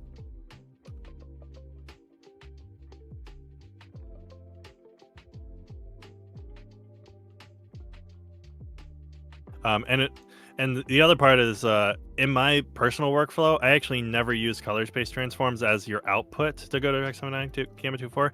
I actually have DCTLs that do that. So if I disable this, I actually personally prefer the JP 2499. So this will do like a very similar thing, but it does it in a different way. So I can explain this a little bit later and why I prefer this method. But we'll get to that if we have time, because I do want to talk about DCTLs, but the reason I don't is because it's only on the studio version, so people that are on the free version can't even utilize this anyways. So what you do if you don't know the camera? Yeah, that's something we talked about in the first session. So there are clues that you can take from the clips themselves to kind of figure out if it comes from an actual camera, not from an OBS recording. An OBS recording, you're kind of like hard to figure out. But if you don't know the camera, there's clues that you can kind of figure out what camera it's from. The ones that are the most nightmarish, especially for me and Rafa, if you're still here, I know you've dealt with this too, because we had this conversation before. But when it comes to like getting stuff from Artlist, especially for Blackmagic cameras, they have like 10 billion different types of color spaces and gammas. So that's always a pain to actually have to sort through. And it's like, okay, what kind of looks the most accurate? But the idea is that you want to see if you can get the closest you can to well, first you want to figure out which camera it's from. So if I look at my clips here and go to my media pool, I know this DSCF is specific to Fuji and their color naming schemes, so I can pretty reasonably assert that it's Fujifilm F-Log or F-Log 2. And then we have this is just a straight Rec 79 footage. I know there's no log in it, but then we have this as a a drone, and again, I renamed these clips, so it's not going to show here, but DJI drones have very specific file naming conventions, so you can do.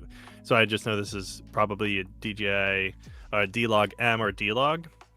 And then Sony usually starts with a C and then has like a few numbers on it, and then Canon, depending on which type of Canon it is, can have like starts with like MVI, blah blah blah. So usually I look at file names to determine what camera it's from, and then I just kind of go through, okay, which input color spaces and gammas get me to something that looks like the most accurate spot. So you do have to do a certain amount of guesswork, but it's amount of educated guessing to where if you aren't 100% sure, I would lean towards what looks right in terms of color, and then what doesn't give you an overly huge amount of contrast. If it looks too contrasty, it's probably wrong.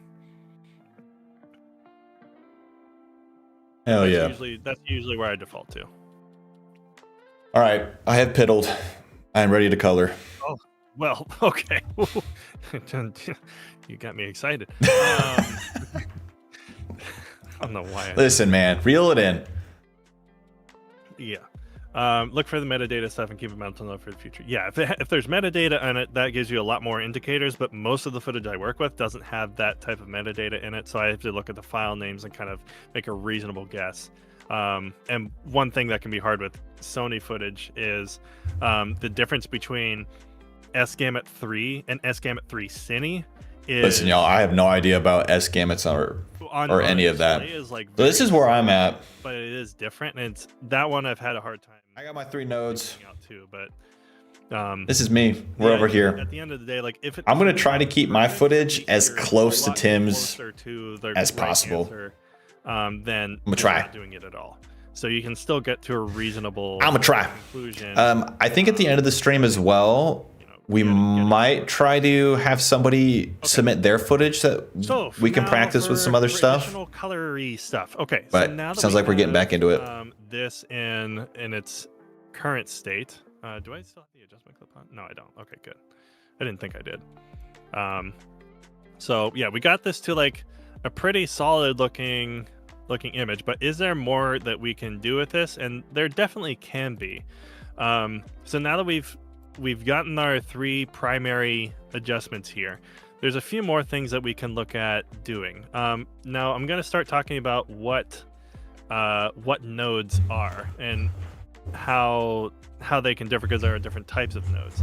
So if you just keep adding nodes and stuff, these are serial nodes, which basically just means another point where it's creating a new image. That's really all that means. There's nothing super special about it. That's just how they work. But there are these things called parallel nodes. Now, parallel nodes are very interesting because they give you a little bit more flexibility on doing different types of adjustments. I'm going to show this with some saturation stuff right here. So let's go ahead and did we talk about HSV last time? The HSL HSV stuff? Yes, but a little recap would be much appreciated. Okay. So we're going to talk a little bit about saturation here. And saturation is one of those things that's really complex to understand because there's not really a cohesive way. Like red, green, and blue pixels don't necessarily measure saturation by themselves. So it can be really confusing. But essentially what we mean by saturation is just how vivid the yeah. That sounds good, Sleeves. That'd probably be some good example footage.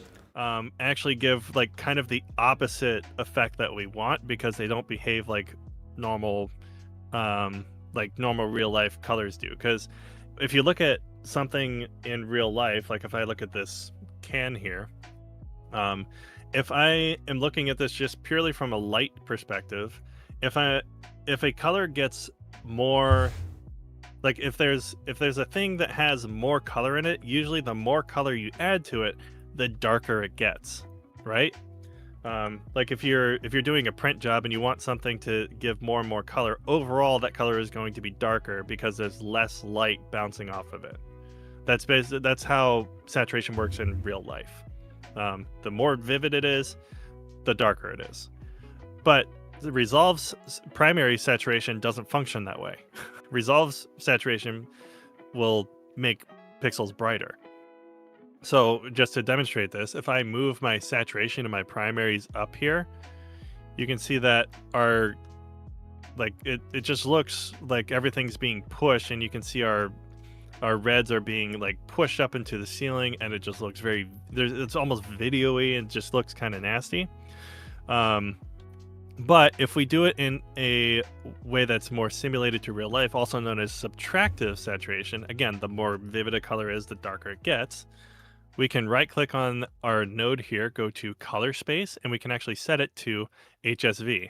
And what this is actually going to do is actually replace red, green, and blue. So instead of lift, gamma, gain, and offset being red, green, and blue, it's actually going to be red is hue, green is saturation, and blue is value. So if I move just the green channel, you'll see our saturation increases and decreases. Now, if I increase saturation, you'll notice that we're getting a very, very different result in the skin. Now, obviously, this is very, very saturated, but it's not blown out. We're not blowing any colors out, anything like crazy, because we're making the pixels darker as we increase saturation. So that's how subtractive saturation works. The only caveat to this is if you decrease saturation, then you're making it brighter. So how can we how can we mix those two to get like a more desired result? Well, we can go into this node right here, the bottom one, and we can set this to color space HSL. Now HSL works in that additive mode that's very, very similar to the primary saturation. And then HSV is subtractive. So let's go ahead and I'll label these real quick. So the first one's HSV, second one, HSL. And you're not, the gamma's left alone on both of these. Okay. Yeah. When you set, this is another fun tip. There are four color spaces in here that actually changed red, green, and blue to different things. HSV and HSL are two of them. The other two are LAB and YUV. We're probably not going to get to those other two in this session. But the other thing with these special color spaces is if you set it to one of these, the gamma tag is ignored. So it doesn't matter what you set your gamma tag to, it's not going to change anything. So just a fun little tip there. So now we have HSV and HSL. Now, we showed the side effect of when you decrease saturation in HSV, it actually makes your pixels brighter. Well, in an additive saturation model, what happens if we decrease saturation there? It subtracts. So we can mix those two. So we can decrease saturation in HSL, increase saturation in HSV, and we'll just do like a net equal. So we'll have like 0.5, like we'll reduce it by 0.5 in HSL, increase it by 1.5 in HSV. So now if we highlight these and go back and forth, really what we've done is just created a density. But we made those like really these bright spots on the side of his face. We just kind of made them fill in and feel a little bit more filmic and a little bit more. We gave. How do I put this? Made it feel gave it a little bit more life in a way that doesn't push it out too far. So this is just a fun little way where you can actually just shape your saturation and density at the same time. Now, why we do this in a parallel node is because both HSV and HSL are receiving the same image from contrast. And the difference that makes is if I put HSL after HSV, watch what happens. It looks very, very different. It doesn't necessarily look bad, but it's not the same. It's not the same type of control that we want. So it's because now what HSL is getting is whatever the HSV is sending to it instead of what the contrast is setting to it.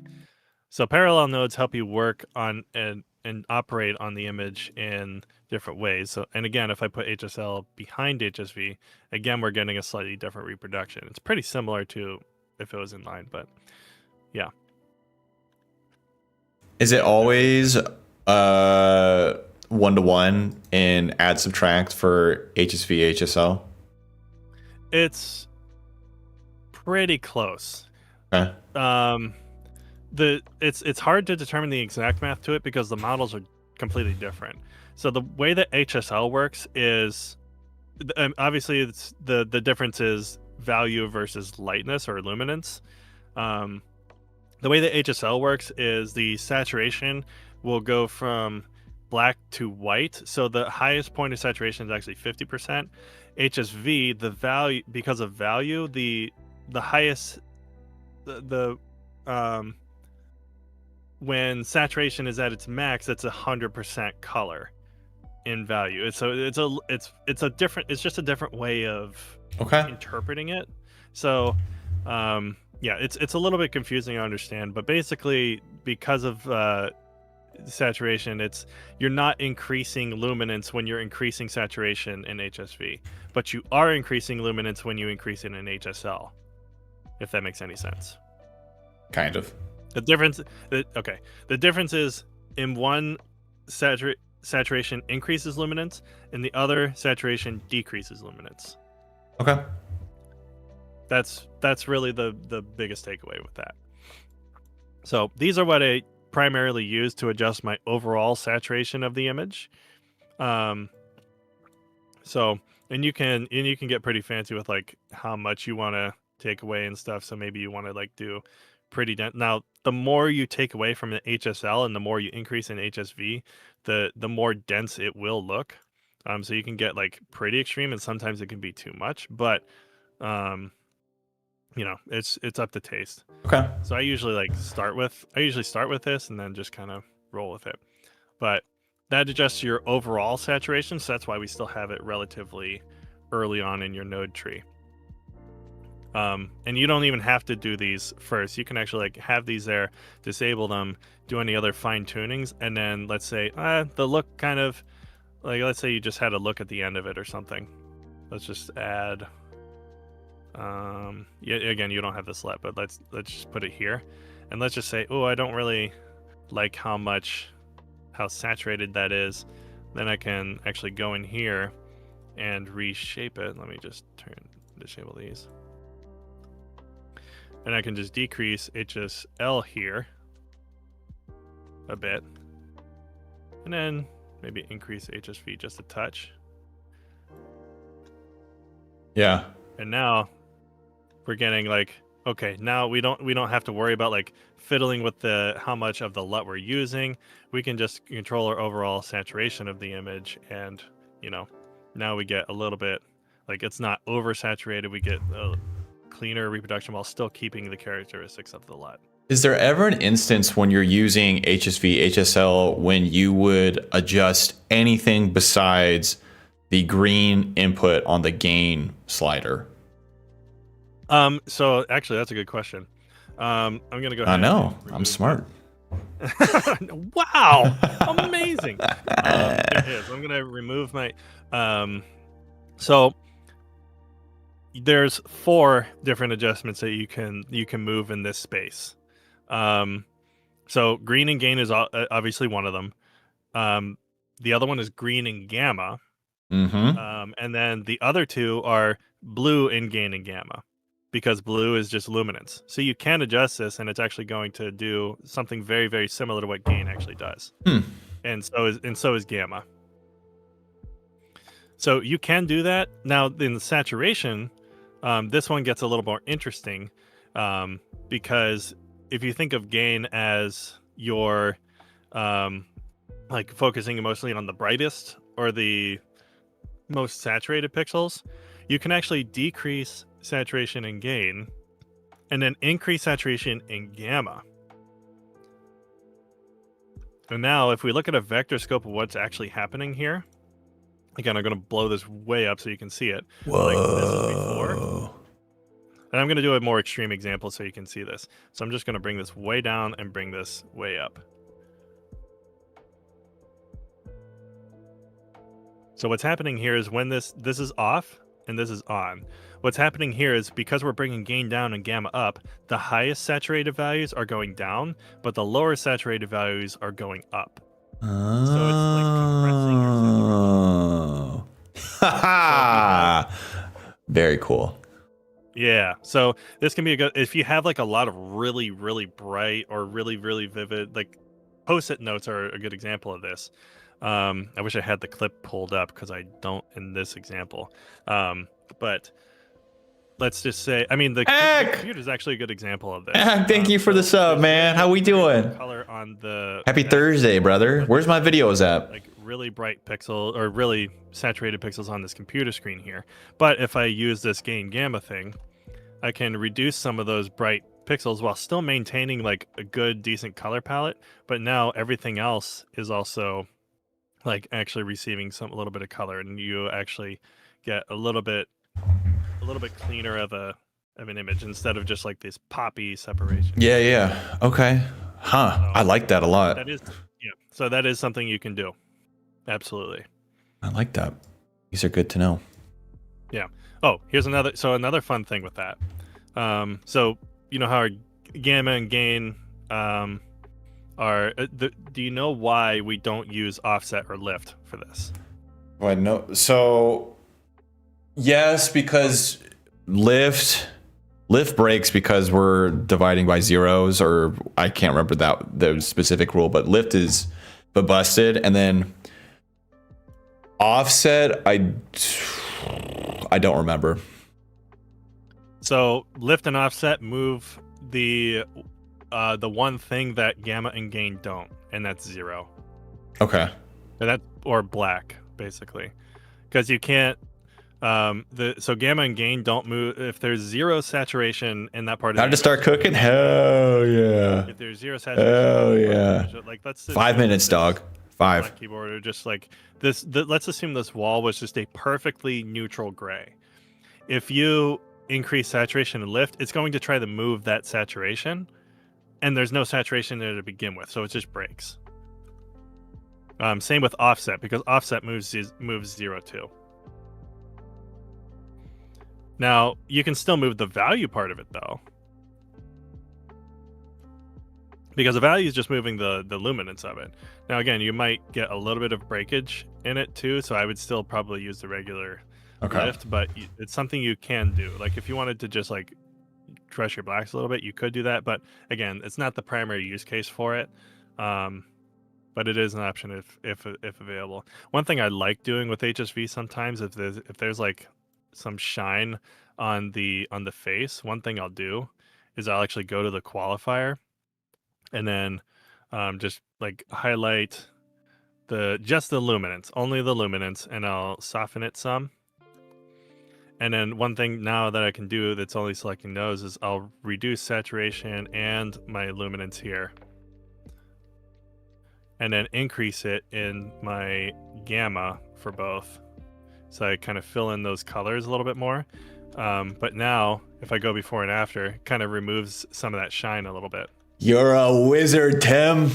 Oh, I am the king of oily face shine. So that is a good thing to know. Nice little fun trick. So that is a use case for actually using the blue values for, especially on both gain and gamma in HSV. These are good comms. Okay. So reset that. Okay. Now let's see. What was the? I think I've been using HSV wrong. Uh-oh. Tell me about it, sleeves. I've definitely been using it wrong. What was? Okay, there was something I really wanted. Oh, right. Okay, now I know what it was.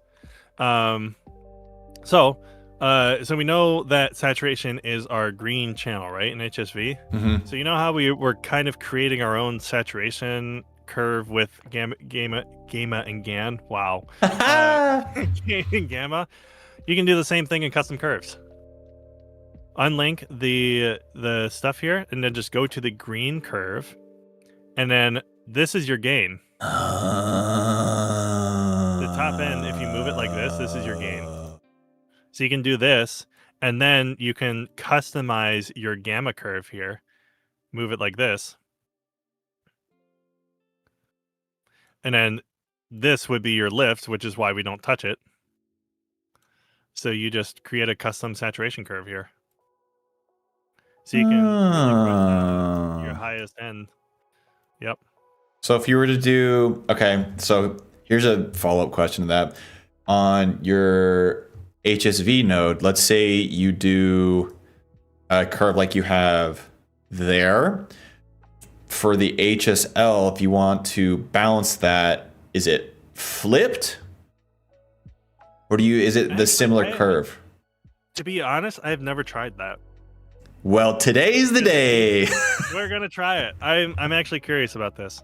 So I'm gonna reset the curve here. And let's just say I do this. And then in here.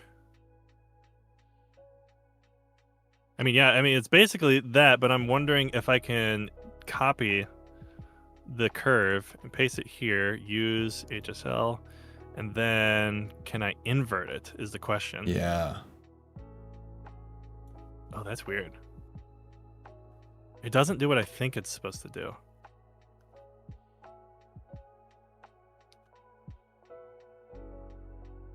Huh.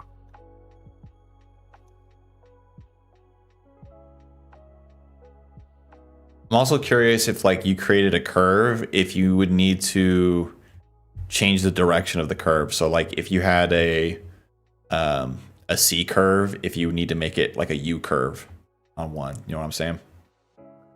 Yeah, well, not necessarily. I mean, so like if I just did it manually, because essentially what I was trying to do is trying to see if there was a way to invert this so that whatever this is, it would be the opposite result on HSL, but it's not really a good way to do that. But if you just do it manually, you can totally do it that same way. But yeah, so like I could really reduce the body of it, but keep some of the higher saturations in. And Raj, what's going on? Label this. Like copy paste. Happy Thursday. Welcome in. Welcome in. And then just like really push that density right now. But yeah, this is something you can have a lot of fun with. And play with saturation curves. Is there an invert node for color? Yes, but it's not like an invert property. It would. Yeah, it's like an invert mask, not an invert like do the opposite of what this node is doing. Yeah, see, I'm actually about to talk about that one too. Ack's an After Effects user, so you don't have to respond to him if you don't want to.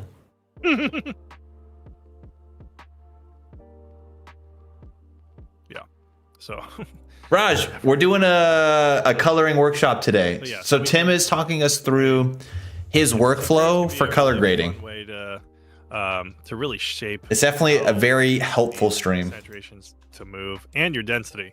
Because in reality, because we're playing HSL and HSV together, these are also density adjustments. Dude, no, it does not. No, it does not. I promise it doesn't. Your invert effect has that built in. You're funny. Yeah, I couldn't imagine. There are invert effects, but not in the traditional way that you're thinking.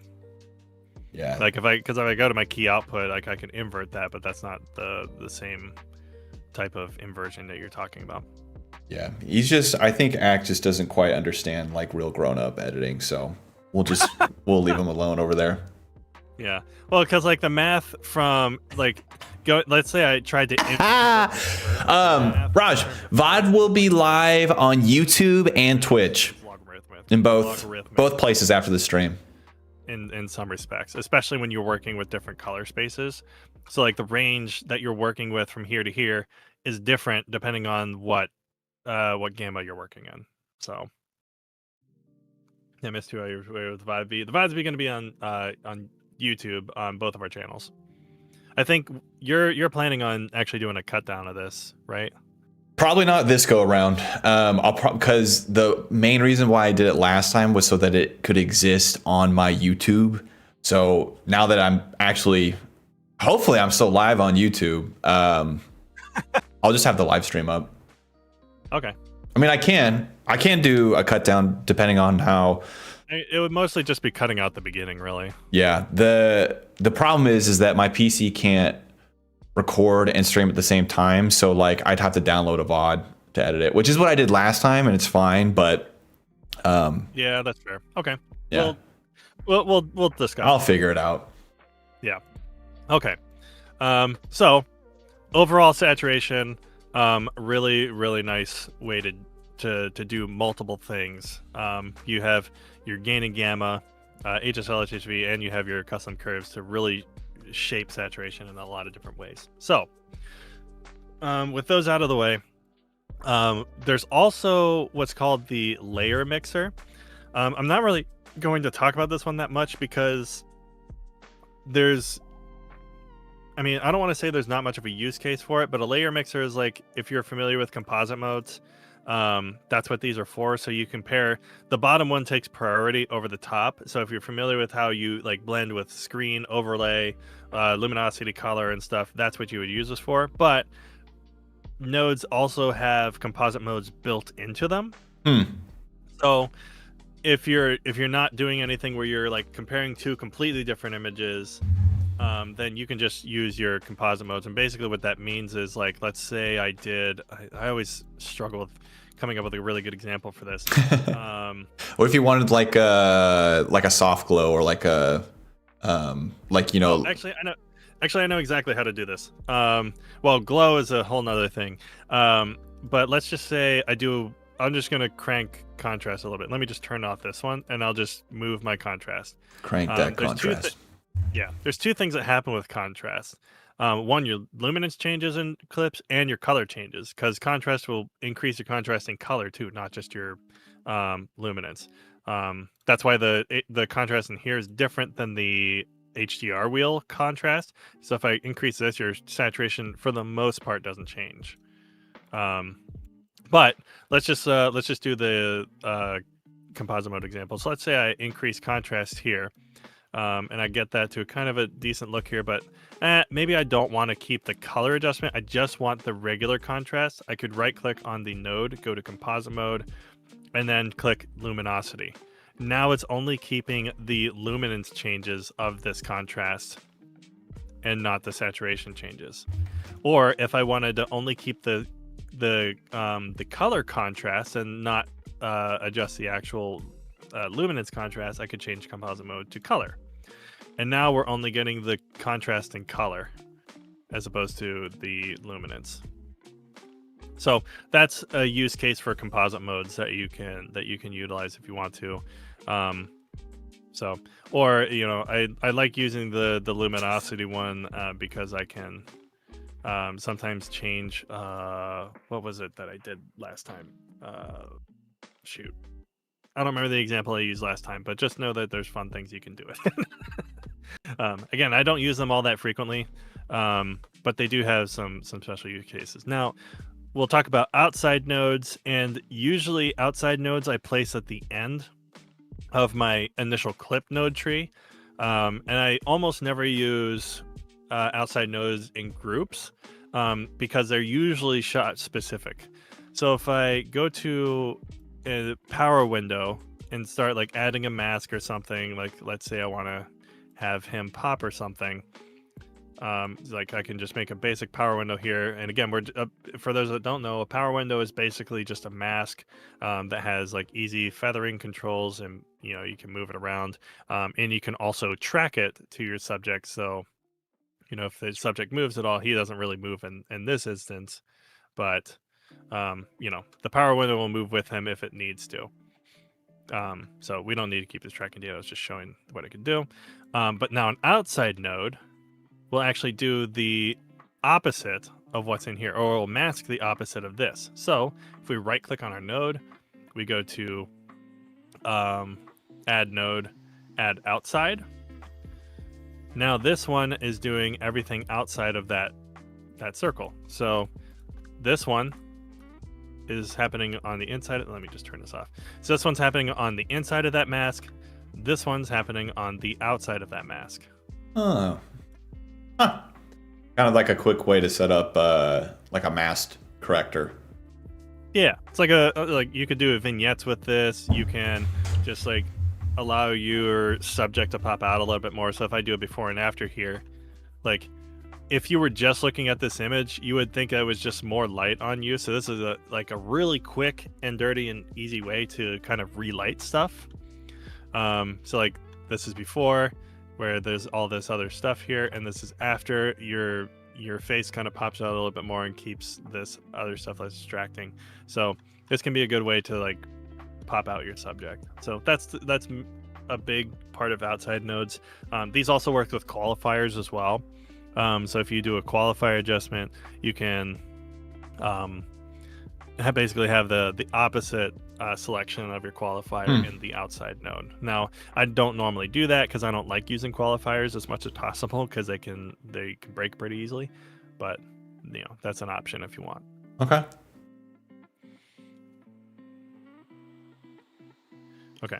So with all that said, now the idea of building out a node tree isn't necessarily to copy exactly what I'm doing, of course. The purpose of building out a node tree is to say, like, okay, with the type of work that I'm doing, what is my most common workflow? So in my case, I'm going to pull up my most used clip template. So this is the node tree that I normally use. And a lot of times I'm not going to use all of my nodes. But in this way, like I basically add a node if there's a use case that I run into a decent amount, that like, okay, I could see myself needing to use these nodes at any given point. But it also allows me to have consistency across all clips. So if I highlight all of my clips here, I can apply this clip template to every single one of them. And so now I can go to each one. And the great thing about working this way, especially if you have different clips here, is because they all have the same IDs, the same naming conventions, the same everything. Let's say I go to this clip. I'll pull up my clips tab so you can see it. So the first thing I want to do is I need to increase exposure on this one. Okay, done. Next clip. Okay, I need to decrease exposure on this one. Okay, done. Go to the next clip. I need to move exposure maybe a little bit. Done. Go to the next clip, move exposure. And I basically just do that through all my clips that need adjusting once I do all the color management stuff. And then I can go back. Okay, let's go to the balance node. There's stuff that needs balancing here. Okay, let's go to here.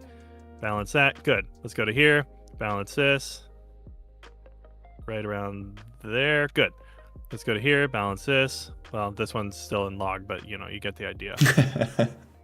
So you just you set up a workflow where you keep trucking through like that, and now you have stuff that's like balanced. You're running through your clips, and then you can go back, and then I have my my contrast and primary is actually like after my HSV HSL. That's just a weird quirk of my workflow. You don't necessarily have to do it like that, but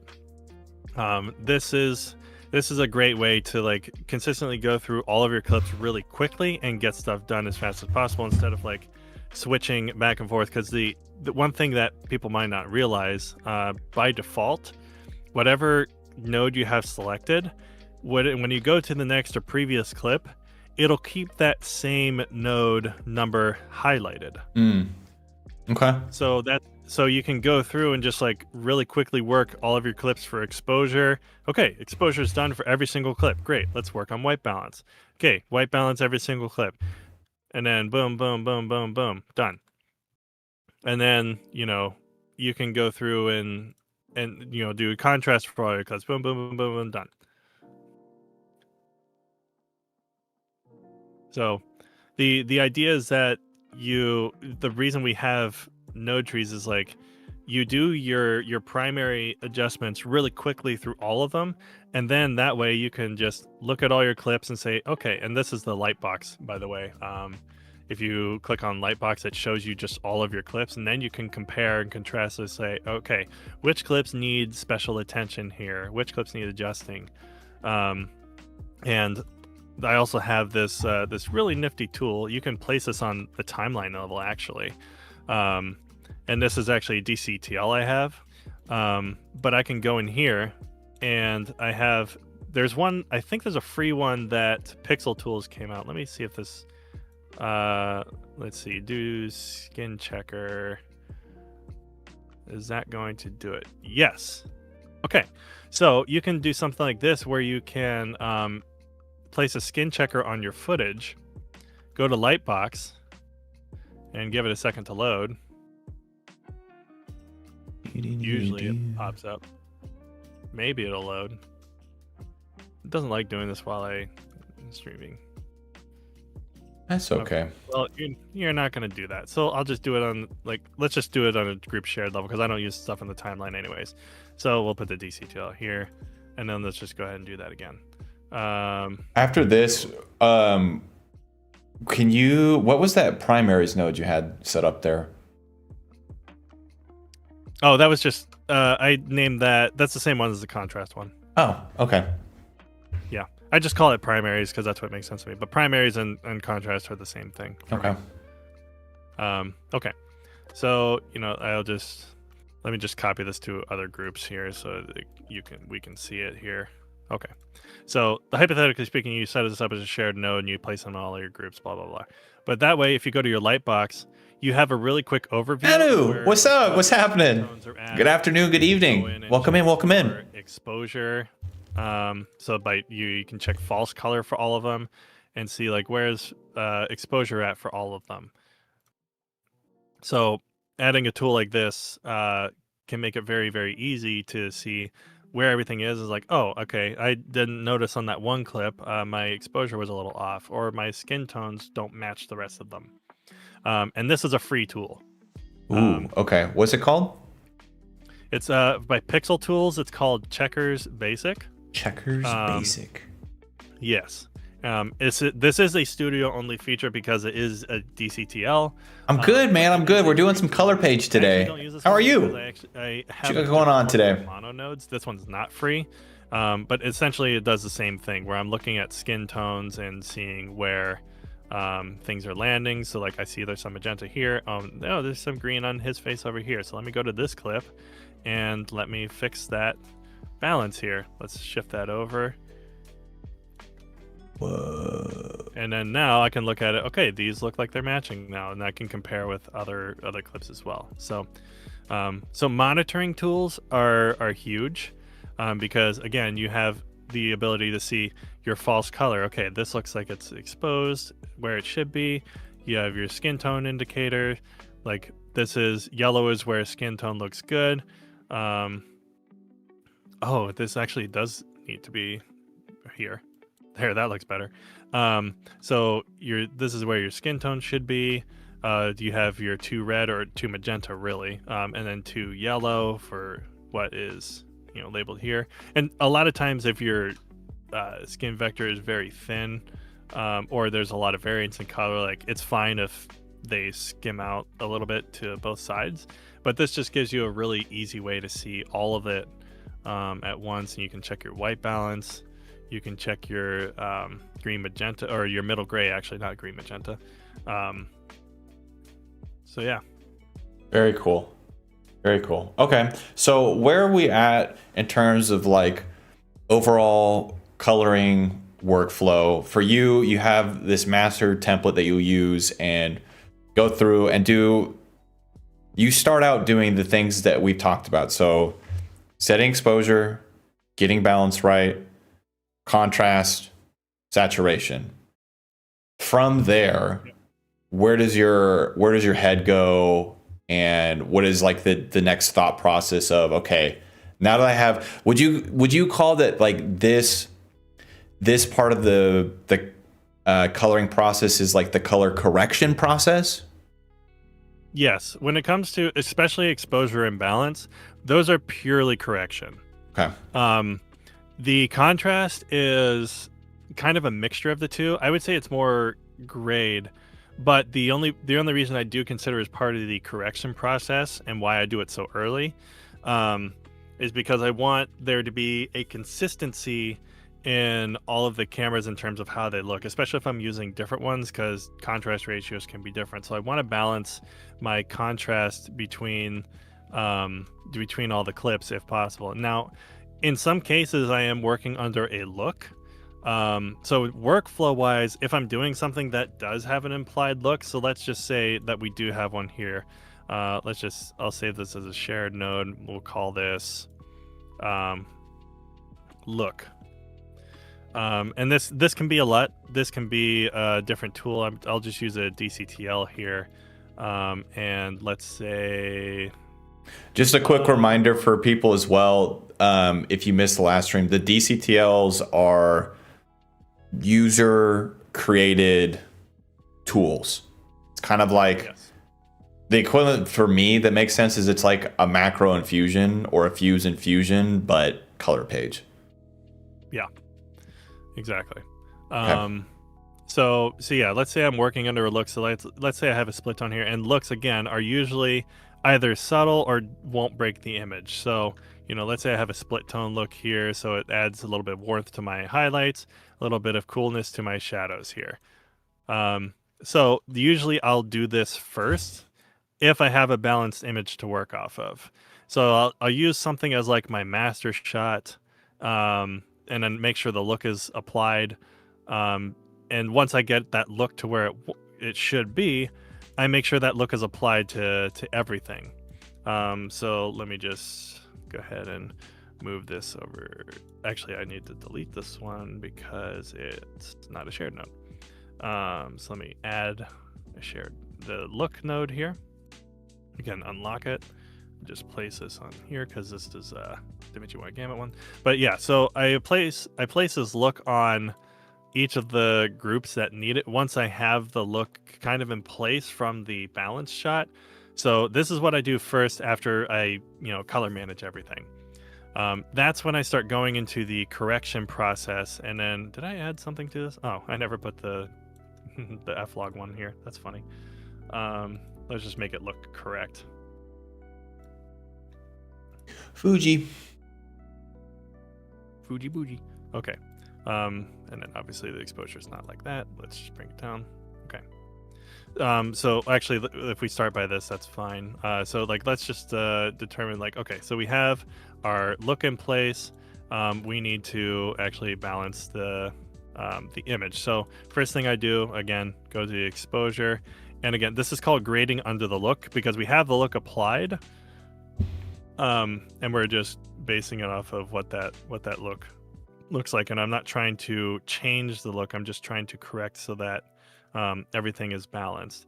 And then I'll go into my primaries. I'll do quick lift gamma gain here. So before you balance the image, if you have a look that is being applied, you should apply the look and then go back and correct. Usually, yes. Usually the look will be applied first, because the issue becomes if you don't apply the look first and then you try to balance based on what the image normally looks like. So let's say I wanted to actually put this here. Maybe that'll work for the look. And then I apply the look and it's like, oh, that's way too much cyane stuff. Oh, I need to go back and rebalance this again. Okay. So you apply the look first and then grade underneath it. That's the whole purpose of grading underneath the look. That's why look development comes first, because you want to get something the look that you want to apply to all of your footage. You put that on first, whether that's 1 node, 5 nodes, whatever that may be. At least it's not something that's not breaking the image.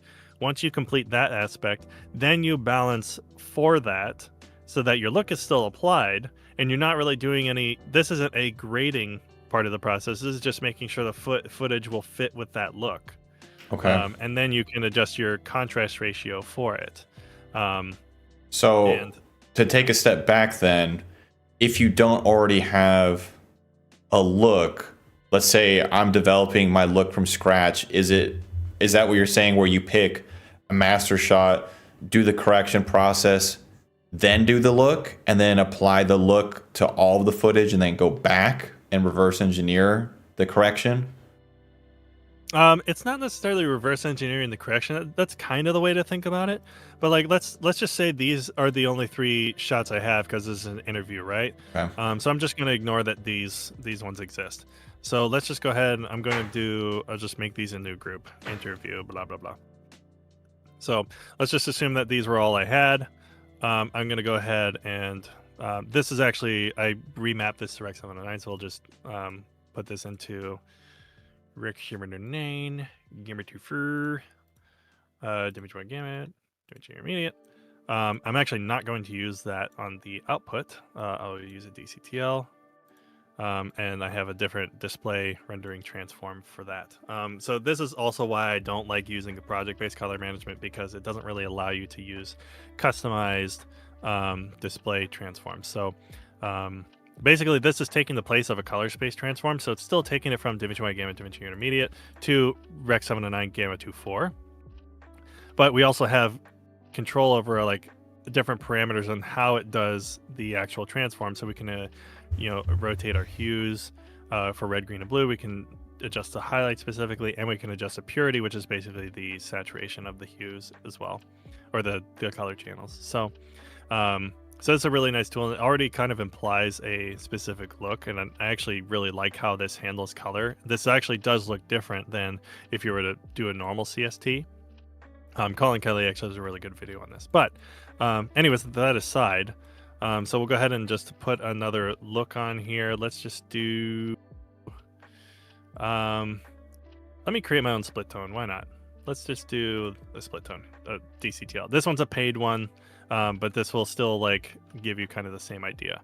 And so at this stage, this clip still has no corrections on it? Corrections. Okay. This is no corrections, yeah. Okay. I'm just implying a look that I know I want to imply onto this image. So something like that, and then bring this down here. Probably like, I don't know, 0.25. Yeah, something like that. Do that, and then bring this down to like 125. So this is just a basic, very basic split tone effect. So if I zoom in on the image, like that's what it's doing, and it's not breaking the image. It's being subtle enough, but it's doing what I want it to do. So I've created that look. Okay, that looks pretty good. I can also apply a basic contrast as well. Again, you want to be subtle with these. You don't want to do something really crunchy, because if a clip doesn't work with it, it won't work. But let's just say I want to, again, this is a very basic one, but I'll just do simple low contrast here. And this is a part of the look. So we have two things here. If we look at our image here, it's definitely not breaking anything in the image. And this is what I want to imply to all of our clips. So now that we've done that, now we can go to our different corrections here. Let's just start with the main one. So this is the master one here. Exposure looks a little low, so let's go ahead and bring this up. So maybe not that high. Maybe just like there. That's good. Then we'll go to our balance. And I could go and adjust exposure for each one, but this is just to show like one clip example here. So I want to do this, make sure the skin tone's good. And then, this is also when I use my tool to check the balance to make sure that my skin tones are correct as well. So these look pretty good. It's fine if some of the red is showing. That is fine. So I'll just remove that for now. So now we'll go to my primaries, and then just go to the waveform here. I'll just do this, really fiddle with this contrast ratio here. That looks a little bit better. And then we can do some HSL HSV stuff. Maybe give it a little more color, maybe not quite that much. So before and after, again, subtle adjustment. And then if there's anything else I want to adjust, then I have like different tools for shifting different things. So let's say some of the yellows might be a little bit too punchy, so I can decrease saturation in some of the yellow areas, and then add some density so they're not like super distracting. If you didn't have this DCTL, I feel like I remember you mentioning this before, but do you not recommend using the hue curves? I typically don't. Color slice can work, but the skin vector is what kind of throws it off for me. Just because skin is not actually a color vector, and I wish there was a way to just tell it to disable the skin if you wanted to, because it makes red and yellow too narrow. This can work, but not a huge fan. If you have DCTLs available, like if you're running Studio, I would highly recommend the Tetra Interp HSV. It'll do basically the same thing that this one is doing that I have here.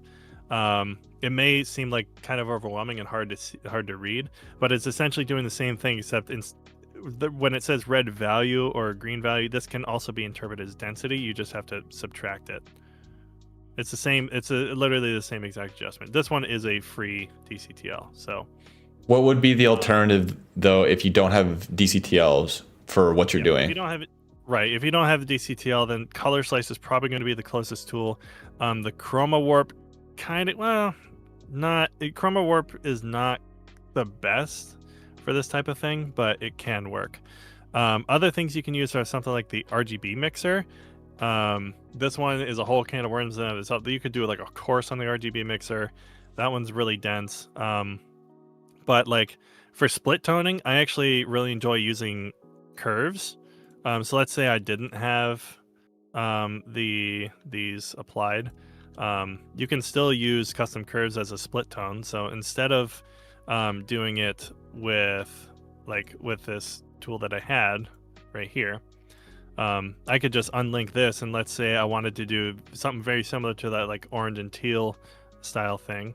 Well, in order to get that, the way to get orange is either by adding red and green together, because red and green, orange is in between those. So and it's closer to red, so you would add more red, or you could subtract blue. So we can do that here. Subtract blue and a little bit of green. You get those orange highlights there, and then you subtract red in the shadows and subtract green in the shadows a little bit to get the cyan look. And then this is typically where you would like bind middle points as well. Whoops. So, oh my word.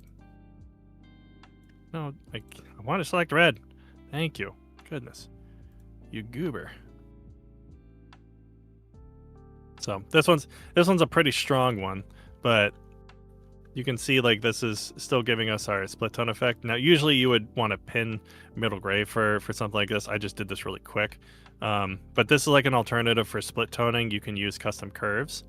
And an alternative for doing this type of density adjustment, like let's say I wanted to fix my yellows, I could go in and use the color slice. So I could go in like decrease saturation and increase density, and that's still giving us a relatively similar result.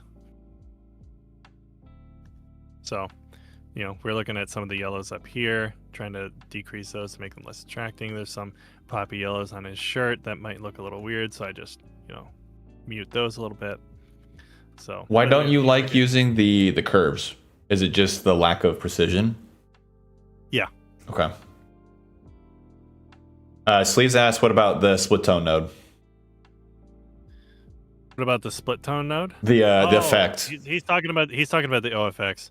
I don't like it. There you go. The split tone node can work, but it's you have even less control over it.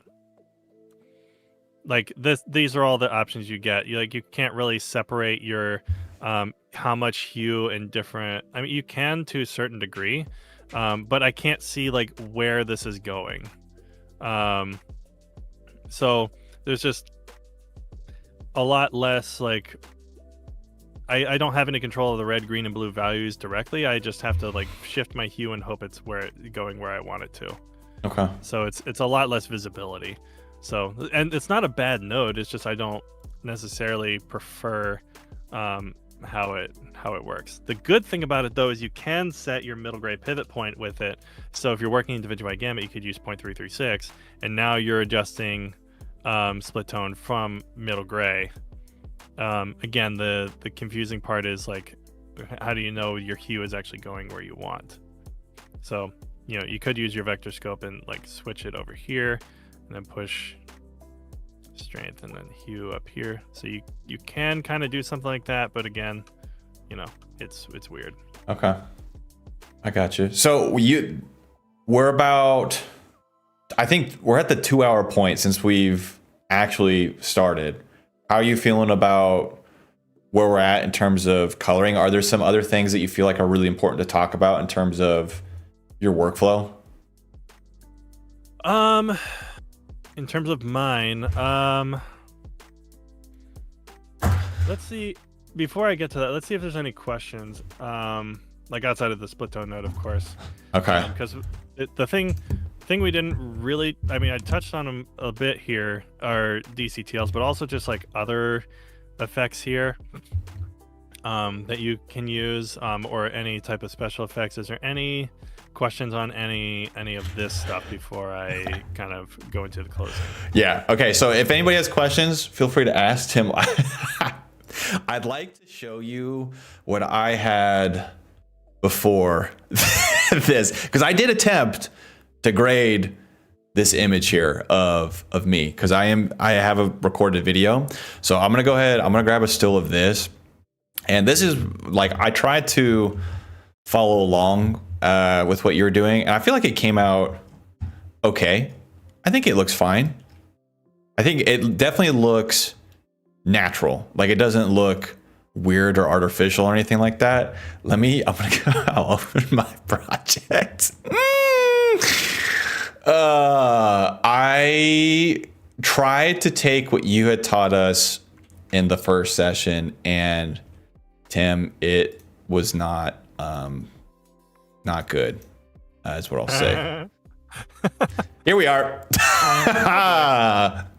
Here, boy. Here we are. I'll give you that you created a look.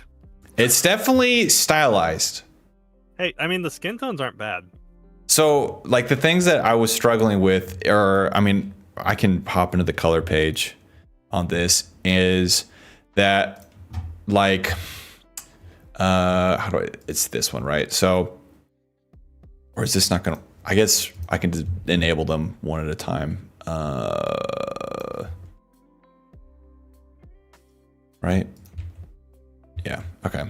So, death row type look. So, I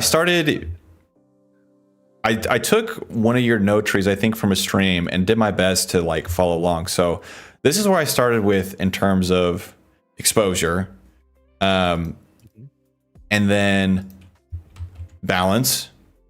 What is it? Oh, and I even took your DCTL.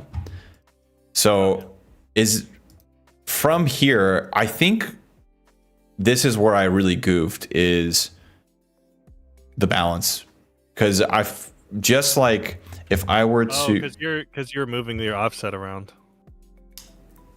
That looks like it's definitely it. Because I don't know if do I have linear? I do have linear on. So this is where I think I really struggled, because I felt like exposure is mostly fine-ish. Yeah. But then when I got to the balance, I could not get this to look any kind of normal. So then I went down like a giant rabbit hole of trying to figure out how the hell to bring this back to some sense of normalcy. And then what I ended up doing was just blurring the piss out of everything, and then just put everything in the shadows. So I wonder if I were to just go back here and even just rectify this so that it's more balanced. So again, linear.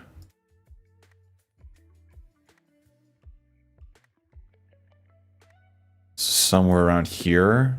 Would you say at this stage, something else going on in your group? Oh wait, is there anything happening in your like groups or no group? Because I just had the one recording. Looks great to you. Well, I'm glad somebody likes it. Go ahead. I was just gonna say, so in an instance like this where you're basically starting with a really overly crunched image, you still want to get your, like, I guess a key part of it is you want to get your image to, like, obviously as close to normal as possible. Oh wait, is there tone wait, hold on, go to the CST in again. Oh no, the tone okay, tone mapping's on. Never mind.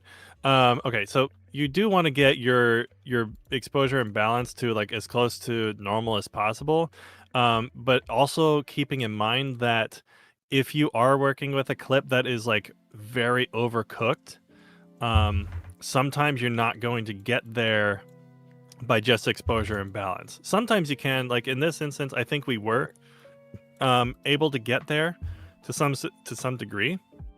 And that's just like with making sure the overall exposure of the image is entirely balanced. Obviously skin tones are priority, but you want to make sure that the rest of the image isn't getting cooked. And then in your balance, we're basically just trying to center up anything while keeping the skin tones on the line, so that we're not, like, pushing it way too far and making everything super cyan. Yeah, I guess. Also, go ahead. The other thing is, like, because when you're tagging the gammas to linear, if your project settings aren't set to DaVinci Web Gamma Intermediate, then linear will not work. Oh, dude, I wonder. I didn't have it set to. And if your timeline, because if your timeline's overriding the settings, that'll also trigger it too. Oh my gosh, I wonder if this is the problem, and I'm just, again, a meatball. Color. Oh my gosh, dude.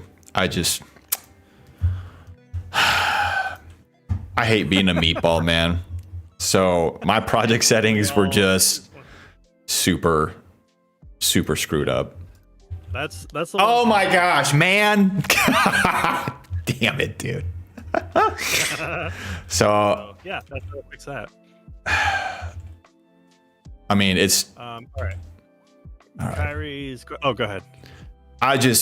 That makes so much work, because I spent an embarrassing amount of time trying to figure out how to get this to some semblance of normalcy. And I was like, dude, I have things on linear. I'm adjusting the gain. And that's where I think I went to the offset, because I was like, dude, screw this. Like, the gain's not working. I'm going into offset land. And then just was bad. All right. That makes a lot more sense. Dang. Yeah. Okay. Well, before I get to Kyrie's question, there was, who asked it? Oh, Ak actually asked it. How do you go about adding and adjusting diffusion? There's a couple ways to do that. Now, depending on what you mean by diffusion, like, you can also consider that halation. But if you're not talking about halation, I'll just do it on this node here. There's the effect called the color tone diffuser, which you can basically soften. Wow. You can soften part of your image and kind of, like, decrease your resolution here. So this is one way you can do it, and get, like, some sort of, like, softer, creamier looks. The color tone diffuse, but again, this is a studio only effect. So if you weren't to do that, I mean, you could even add, oh, this would be interesting. I'm curious about this. You can add some blur, of course. Now you can change the type of blur that you're using. But if you blur and then, I want to try this on the composite mode. Will this work? Or not the luminosity, color. Yeah, this kind of, this is a little bit of a weird way of doing it.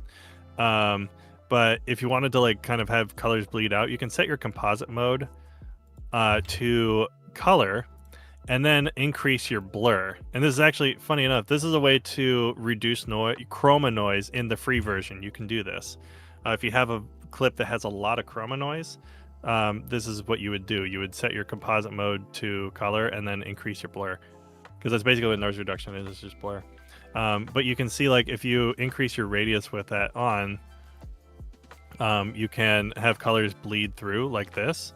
You could also make this a parallel node. And then on the bottom, change this one to luminosity.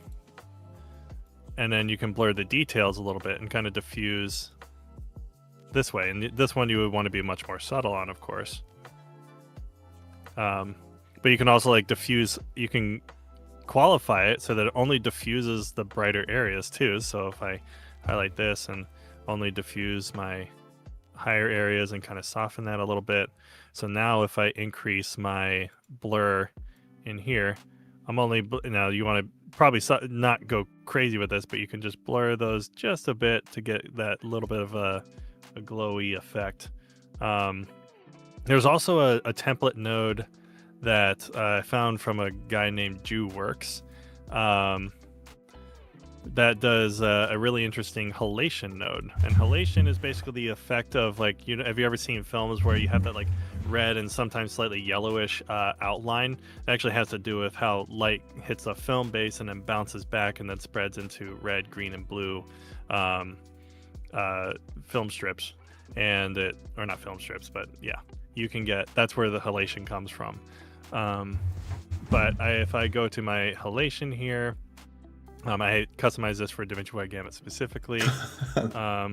It's like getting his eye, which is hilarious. Cat's eye. But yeah, but basically this will, it's probably not a great example because there's not really many light sources. So if I go, you're saying I have my footage is bad? Well, it's not a good example. You're not being a good example to the kids. But if I throw this on here, now we start to get like this, this is before and after, so you can kind of get that little diffusion, and this also allows you to like customize how strong you want the halation, which this would be pretty extreme, but this basically simulates that effect. And this is a free download if you go to JewWorks page. He has a video on it as well, but that's one way you can, there's a couple of ways you can add diffusion. There is additional ways. There's ways you can like add soft glow. There's other templates that other people have created for it, but those are some ways to do it. And then Kyrie had a question: is there a reason to go this hard on color correction if I record on Canon M50 and 1080p only for YouTube? Yeah, of course. I mean, the thing is like once you have all of this template stuff set up, and again, you don't, I would not recommend copying mine. I would recommend doing what works best for your specific workflow. But once you have your thing in place to where you're like, okay, I'm put all the nodes in place that I have commonly used, and you can always go back and refine it if you find you're like having to do more things than your tree allows, and that's usually when I add new nodes. But once you have this in place, you set it up for all of your clips, and then all of a sudden you can just run through, do all of your stuff really quick. And sometimes I even, if it's all just the same shot, you could do everything inside of a group node. Hello, Damien. What's up, man? Like how you feeling? For some of my YouTube videos, like just on my webcam, I'll just do all of this stuff in the group because I'm only making one change. So you can just do it once and then be done. I think the thing that is a bit intimidating for this workflow is just getting comfortable with the idea of existing inside the DaVinci space. And I feel like it's kind of like for me too. So like the last time we did this was like very intimidating, but even after just doing it like once or twice, it's very quick. It's not like when I go to, especially if your setup is the same every single time, like your camera is positioned the same way, your lights set up the exact same way, like it's one and done. And I feel like, I mean, you guys just saw, it makes an incredible difference in image quality. Like if you go through doing it once, it just like, yeah, it looks 400 times better than trying to just like cram up the saturation slider and then crank in your S curve. You know what I mean? Yeah. And I'll show you exactly what that process looks like. So if I go to this video right here as an example, this was when I made the video about ProRes RAW. So I'm just going to disable this and disable that. Okay. So I have all of these clips right here. every single one of these is perfectly identical. So what I can do, if I just like completely nuked all of these, so let's just go reset all nodes, reset all nodes. Okay. So every single one of these is grouped. So I only need to do one different type of adjustment. And I already have this all saved as a template. So if I go to my gallery and I have my pre-saved, so I can just go. Damien, all the VODs will be live after the stream. I think here, don't worry about the three. I think a lot of people are planning on watching it after the fact because it's a lot. Certain OBS recording stuff. So usually this is just one node, but I have it set to 3 for a specific thing. But then I can go to post, hit this, and then now I'm done. Color's done for the entire video. Yeah, 2 seconds. That's why. So it's like, and the other thing I recommend really quick, sorry not to cut you off. No, you're good. The other thing I recommend is like, don't go crazy with setting up this type of node tree first. What I highly recommend you do, start with 3 nodes. Start your whole entire node tree process with your exposure, your white balance, or just your balance, and your contrast. Just use those 3. If you want to, you can do the whole saturation thing, but I would recommend just staying with these 3 just to start. If you need to do some saturation stuff, go ahead. But this, you set your exposure to linear, set your balance to linear, make sure balance loom mix is off. And now you have your node tree right here. That will do 90+% of what you would need to do in most cases. Yeah. Start with those 3, and then once you get used to that workflow, and you're like, okay, I find myself needing to go into HSV and creating some sort of saturation curve. I just need to go and do that. Okay, let's add HSV to your HEV. But let's just add that to your power grade, so you can just throw this in here, and this is my 4-node template. And you just keep building it until, because like once you get used to your workflow in here, and then you find yourself like, okay, I need to do this one extra thing usually that really helps my image, or I want to imply this look, or I want to do such and such a thing. You just add that to your node tree, and maybe you don't have to use it. You don't have to use it every time. You don't have to use all like in this scenario. I don't have to use all of these nodes every time. I can just use whatever I need, but at least I know the option is there to use it. So that the long-winded answer to the question of like, why would I need, is there a reason to go this hard in like a Canon M50 with basic stuff? Like, if it's as simple as what I just did, then yeah, absolutely, it can definitely benefit you. That's the camera I have as well. I have a Canon. Actually, no, I have the EOS. Never mind. Is the monitor calibration important for doing all those wide gamut? Well, monitor calibration is important regardless. Just because the monitor calibration isn't going to allow you to see like the actual HDR and DaVinci wide gamut spaces. Those are just the spaces that we work in. It's more for the fact that when you get to your final delivery, a monitor calibration will allow you to see colors at least somewhat more accurately, so you're not seeing these weird shifts from monitor to monitor. You'll actually have some sort of consistency. Like cheap monitors will never get you to 100% of the place, which is why we use our scopes to determine like, okay, is this actually where it should be, or am I just hallucinating? Yeah,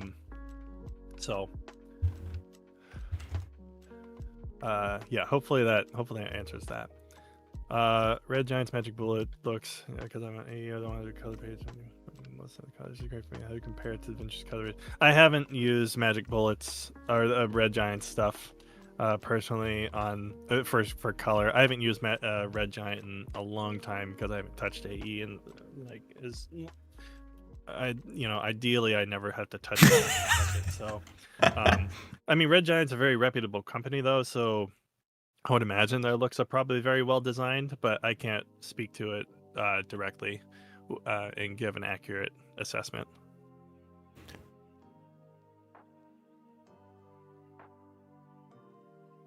Okay. Yeah. I just think that like the thing that is so like before going through and talking with you about this workflow, like the previous image that I was sharing, this would be where like I would be like, okay, this is good. Like, and then you go and you watch it back and you compare it to somebody who knows what they're doing. You're like, oh, I look like a 12-year-old. So like even just getting to a place where like, I don't know, like it looks like it was actually shot on a camera is good. Now, mind you, like I think I still need to go and like fix a bunch of these things, but yeah, I don't know. It's just like so incredibly valuable for me, especially because I work with like YouTube folks who aren't going to have production experience, aren't going to have like filming experience. And so, yeah, being able to take like bad footage and make it look just somewhat usable is so valuable. Yeah. And the question is always like, how do I know if I've gotten the right look, or how do I know if I've done enough to the image? And there's unfortunately not actually an answer for that outside of like, and Falonier, welcome to the stream. I appreciate the follow. Welcome in. They'll go back and look at something they graded like 5 years ago and just like, what was I thinking when I did that? But a really good practical tip that helps me a lot when I'm like, if I've looked at an image for too long and I just can't see real colors anymore, like everything's a dream. A good rule of thumb is when you get to that point, walk away from your computer for a minimum 45 seconds. Once you walk away, come back, and if your image like doesn't give you like a vibe of, oh, I really like the way this looks, start it. I don't want to say start over, but like go back to your original corrections and work from there, or at least like adjust the stuff that like, immediately jumps out at you. Because when your eyes are able to adjust on something else and like you're actually seeing real things, and you come back to your image like, oh, why does my skin look like an Oompa Loompa? Like it gives you a better perspective on like how to see your stuff. Okay. So color isn't real, except it is very real. It's, oh my goodness, Fally, you hit the nail on the wood board thing. Yes. So from here, if you were me, what would be what are some things that like, also, how do you go full screen in the color page? You press the what's it called, the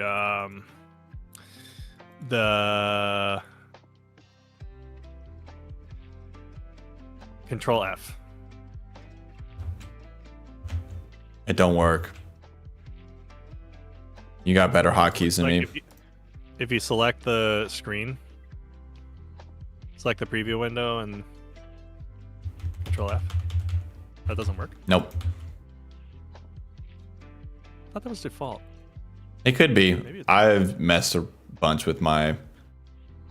There is a way to do. Well, like I'll show it on my screen so you can see it. But yeah, if I have my screen selected here, I press Control F. That's what it does. Hold on. I customize all the hotkeys. Cinema I'll Viewer. see what it is. Let's see. It's Control F. So yeah, it's Cinema Viewer. What is it by default? Oh, it's still P. That's Control. It's P. Yeah. For mine, default it says Control F and P. What? Why would it be two? I don't know. I don't understand that at all. But yeah, that's what it is. So what are some things and then to fit the screen? Like if sorry, real quick. What if I'm like zoomed in on a clip right here, and I want to get to fit the screen real quick? It's Control Shift X. Oh, I don't like that. You can change that one. That one's fine to change. That one's called Zoom Viewer to Fit. Let me make sure that's actually default. That's not something. Oh, yeah. Oh yeah, it's Z. It's Z by default. Yeah, I completely just flubbed that one. No, I changed mine to Shift Z as well because I have. Yeah. Yeah, Z is for other things. I changed it. Okay, so what jumps out as you as like,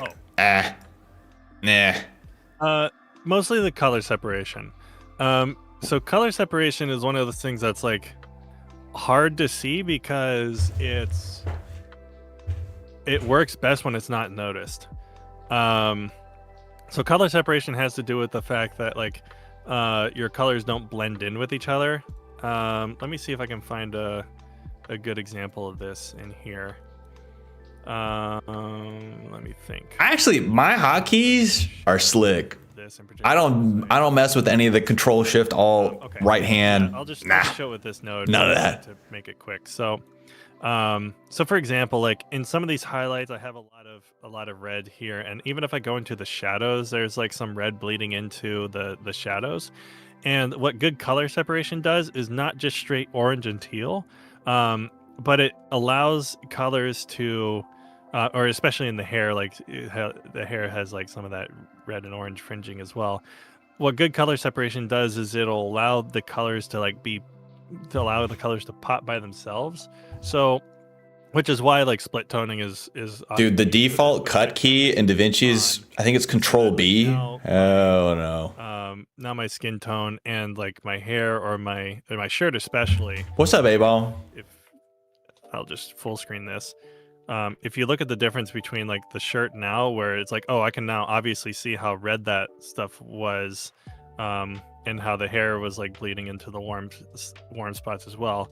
If I just cool off my shadows but keep my highlights warm, then you get a nice smooth transition of color, and it allows like for things to be isolated and pop a lot more. So especially in like some of these areas as well. Oh wow. So yeah, this is just one node right here, but you see like how different that looks. Yep. So like this is before, and then this is after. Oh, I was muted. Yes. Sorry. Yeah, that's crazy different. Yeah. So there's Damien! ways to do that. Thank you for the T1, big dog. The quick and dirty way was that. The alerts are broken right now, so just know I appreciate you, man. Do it with lifting. Hope you're having a good Thursday. So if I go back here, if I just did it with lift and gain, you could shift gain warm, you could move lift low, and again that's like a really quick and dirty way of doing it, but it still can't achieve that result. The problem being with gain and lift is that they both touch a little bit of everything, so they're kind of conflicting with each other. But that's not necessarily a bad thing. It just but this is a way I would create very quick color separation, and I would just pin a point on the curves, ideally middle gray. So yeah. Have you explained what middle gray is? Was I not listening? Maybe I didn't. Okay, middle gray is it's kind of arbitrary, but it's also not. Okay. So middle gray just refers to the point like that.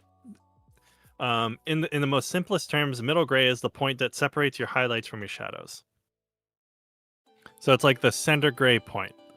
So if I was to, and that's why when I mentioned that pivot thing with the contrast earlier, so if I go into, let me just make a new note. Sleeves, brother, you did not have to do that, man. I know what pivot point in the Sleeves. Thank you for becoming a member on the YouTubes, brother. Middle gray is I appreciate you, big dog. Every single color space, or for every single game. So like F-log, S-log, DaVinci Wide, or DaVinci Intermediate, and all those other things, they all have different pivot points.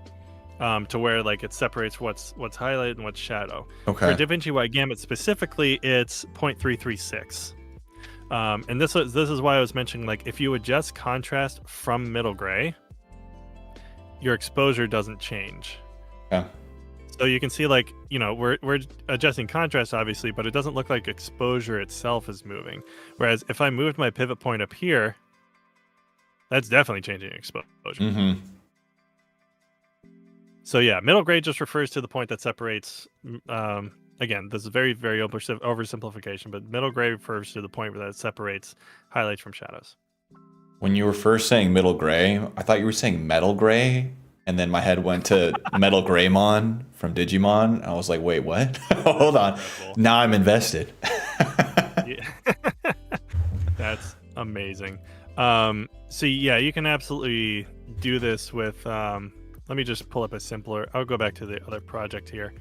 Don't save that. To make this a little bit easier to see, but you can pin the color curves at middle gray as well. So let's just go to, I templatized all of these, didn't I? Let me just reset this one. All right. I'm going to pull up DCTL. And I think there's another free. Wait, dude, my alerts are all screwed, man. Did you gift A-Ball? Yes. Okay. Perfect. Brother, if you did, thank you, man. Gives us what our I'm sorry. I totally missed it, man. Thank you, dude. Just sets that, and then on the next node, I can take the dropper with the curve selected, hit this. Now see how that created a point on our curves? Now I can delete this. And now I can do a custom contrast with middle gray pinned, and I'm going to keep my exposure the same. Oh. Okay. And also, like, that's slick. I can do the split toning thing too. So bring down blue and bring down green. And then bring down red and bring down green. Why don't they have I feel like that needs to be like a pin middle gray button. Because I feel like that's a pretty, it seems weird that you would need to bring up a separate whatever to like grab that point. Here's the good news. Okay. Or you can create a still. Yeah. DaVinci Wide Gamut middle gray. So now if I just have a blank canvas here, and I had just put the exposure value contrast. It's not going to work for this clip, of course. But bring this down. So damn, A-Ball, you got a bot? Do that. That's crazy in 2025. Insane, man. Blank. I have the point. So you can do that, and the good thing about this is like you don't necessarily need someone else's DCTL. You can create this and then share it, because it's just a still. Yeah. Okay. So yeah, then you can do all your own cool color stuff inside of DaVinci Wide Gamut. And you always have this pinpoint just ready to click and drag, so you don't have to do the DCTL thing every time. Especially if you're on the free version, you can't. But anybody can pin this. Okay. So, I'm not sure if there's anything else that you wanted to talk through, but one, it might be a good time for you to like catch your breath and take a little bit of a break. But did you still want to? Do you still want to like have somebody share some footage and like walk through grading it with them, or how much time do you have? Oh boy. It's after 5. Yeah, I don't want to take up too much of your evening. Does anybody? Well, let's just ask real quick. Does anybody have footage that they want to see? What I would do with it? Sleeves had mentioned that he had something that he had shot that he'd be willing to share. I don't know if he's still in the stream or not, but he had said he had something. Gotcha. What we can do is sounds good, Damien. Another stream, like enjoy your evening, man. I can just do like appreciate you popping in. Viewers send me their stuff, and then I can work with it then, because I don't know if we have time to like wait for somebody to pull up footage and send it. But, okay. But yeah, I think is there anything in regards to like what you want to see out of your footage that is like, how do I know when I've gotten to this point, or is it like, what do you do in this situation? Like, is there anything else that you would like to see? So for me, a lot of times, like this is one shot that I have. And so where my head goes is that like, this looks way too bright and yellow.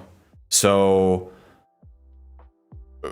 I guess where like I would probably go. So I'll take 2 steps back. One, I feel like I look too bright. And 2, I think I'd probably also want to add some kind of a vignette to help focus in on me a little bit. So I guess I'll just talk through what I would do from here, and then you can let me know like good, bad.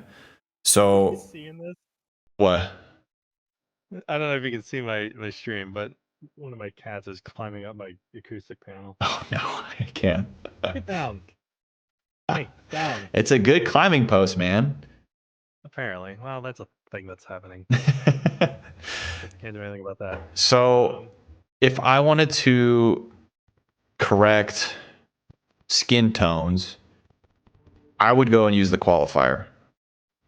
I never use the qualifier for that. Okay. You want I start with the balance node. Okay. Because the balance you usually, unless otherwise needed for specific looks, the balance node is where you want to get your skin tones as close as possible to where they need to be. Okay. And then you can worry about the background later. So if it's too yellow or too cooked, then you're bringing it towards like blue and green. Because like if it looks too yellow, you're bringing it towards blue. Because the opposite of red is cyan, the opposite of blue is yellow, the opposite of green is magenta. Okay. So you're basically like pushing it towards blue, mostly blue and slightly green, and taking a lot of that red stuff. See, to me, this still just, I don't know how well it's coming through on your end, but to me, this just does not look great. So, And a part of that is also probably due to the contrast. So if you like, and because it is overcooked in terms of the saturation.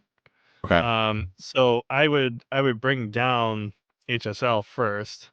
You would bring down HSL. Okay.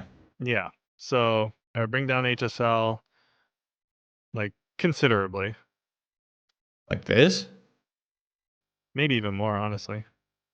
Like it's completely desaturated? Not entirely, but a lot. Yeah, probably there is good. Okay. And then start increasing a little bit, increase it in HSV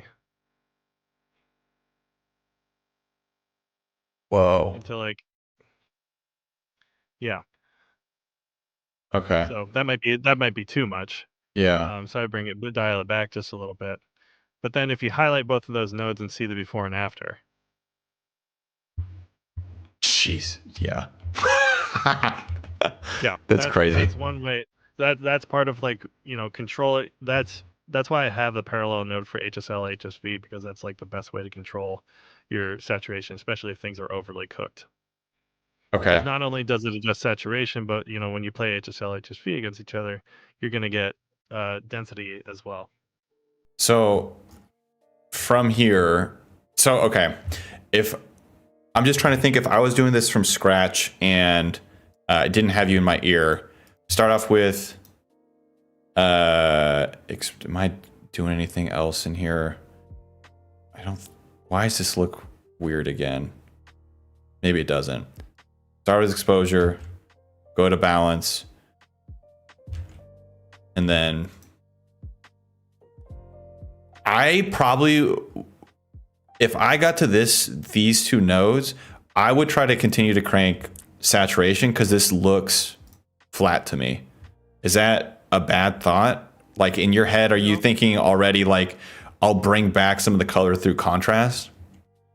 That is one avenue I will go, yes. And that's why I will usually go to contrast before I adjust saturation. Regardless of whether it's before or after where my contrast node is. Okay. I'll usually do contrast first so that the body of the image looks correct. Because if the body of the image fixes that over crank saturation, then I don't really need to adjust. Oh, yeah. Okay. That's why like the whole broad beats narrow is the most important thing. So you want to do the most broad adjustments first to get your image as close to your end goal as possible. And then that way any of the secondary stuff does less to your image and has a less chance of breaking it. And then you have less things to fix. That's why I always start with exposure, balance, contrast, because those are the three things that'll affect the majority of your image. Okay. So as saturation is kind of secondary to that, but it's also like a major adjustment too. So from the way my contrast is as now feels way overcooked, where like it is, do you feel like this is a good place to then go back to adjust saturation, or would you? I would what I would do is, so one of my favorite things to do with lift gamma gain is play lift and gamma against each other. So it's almost like you're compressing them down. So I'll bring gamma down and bring lift up, and I'll do it like kind of subtly, but it allows those lower ends and middle to feel a little bit softer while still giving a good body to it. Because right now is like the dark areas are really dark. Yeah. I mean, there's the contrast is very harsh too. That's just due to the nature of the lighting, and there's a lot of times you can't really fix lighting per se. So that is something that you kind of have to gauge, like how much can I actually do to this because of how it was lit. Like lighting is going to affect it the most for sure. Okay. But like if I'm doing that to your image, so if I pull up my screen again here, so if I'm going into my primaries and like, so I have my exposure and balance here. Do I have anything else? I just want to make sure I'm not affecting anything. No. Okay, good. I'm actually going to switch this to that DCTL. Good. All right. So I think he wants to hold off on outside footage for now. But thank you, man. So I have my exposure in place. I have my balance in place here, where I get something somewhat normalized. And now I'm building the contrast here. Probably bring the gain up a little bit, maybe not that far. But now the gain or gamma and lift thing, this is like if I'm going back and forth and doing this quickly, I wish I had a track thing to really emphasize this. But like, you see how the pushing the gain and lift, or sorry, the gamma and lift against each other really kind of softens that harshness that we're getting in some of the high contrast areas, especially like down here. You can see like, oh, we have some detail back. This looks a little bit softer. And from a wide view, that's what we're getting. So that's why I like bringing gamma down and going lift up, and I'll just keep doing that back and forth until I feel like I've gotten to a reasonable place. And that can kind of help fix it. And then once I've gotten to where my contrast ratio is, then we can start going back into our HSL HSV and really start like crafting that overall feel. Yeah, that looks a lot better. So okay, how would you? I guess what I would ask is, what would be with your clip? What else would you be looking to adjust if you were looking to put this on? If you were submitting this to me, I hired you as my editor, my color corrector. Well, first, if I'm doing something for a client, usually I was trying to figure out like what is the look that you're going for, and sometimes you can come up with like look templates, and trying to make a YouTube video look like the Joker is not a great plan. Right. But having like some sort of palette in place, like, okay, this is the kind of idea or thing that we're striving for, then we go towards that, and then I'll create a look based on that, and then so basically the thing is like, I think the people make a big mistake in thinking they have to use all of their nodes or have to use all of their things, like, and you absolutely don't. Like, sometimes the fewer nodes that you use, the better, because again, the more nodes that you use, the more destructive your edit gets. So it's more of like, is there anything glaring at me that like really needs to be adjusted? Is my color separation there? Does my exposure look good? Does my balance look good? Does my contrast look good? If those things are in place, then anything else is just kind of secondary and doesn't really need it. Like, I got my price stuff where I wanted to. I can like walk away for 45 seconds, come back and be happy with how it looks. So I feel like I've done a good enough job, and it's like it's never going to look perfect. But it's a matter of like, okay, I need to just get this to a place where it does my adjustment look better than what I started with? If the answer is yes, then you've done your job. Okay, I got you. Okay, so let's say said to you, this is a YouTube video where I'm breaking down. This is an educational video where I'm talking about editing techniques, and I'd like this to feel professional and not cinematic. How would you approach that? So you want it to look professional but not cinematic, you said? Yes, I don't want it to feel like, like it's like, yeah, I don't want it to have that real deep, contrasty, heavy color look. I like this to feel bright and inviting. Normal. Yeah. Yeah. The first thing I would say is light it properly. Well, Tim, here's the thing, bud. Have you checked if your camera's in movie mode? Yes, Dennis, I always do. Thank you for that. He's referring to my Discord tag. So goodness. So yeah, so like the first thing I do is like make sure, because the lighting is going to affect it the most. Okay. Because the more you can light it properly up front, then the significantly easier it'll be on your correcting end. Because ideally you want to spend less time correcting and more time grading. If you can do that, you're going to get to the end goal a lot quicker. So Okay. lighting's important. Setting, obviously in cameras, a proper white balance exposure is super important. Once those things are in place, then I can just have at it with getting my my colors really bright. So if I wanted to make this like really bright and inviting and less like filmic and moody, I would probably handle it something like, I would just make my contrast ratio a little bit different. Make it pop. Maybe that's a little bit too much. We gotta soften up a little bit more. I mean, this is gonna be hard to do because it is a very high contrast image. Right. But yeah, maybe I just I keep some of that warmth in the image. So the balance is always a good place to go. If your skin tone's not looking like where it should be, then your balance node is always a great place to kind of refactor and refigure it. So, and you come up with something like this. I realize I was not showing it on camera here.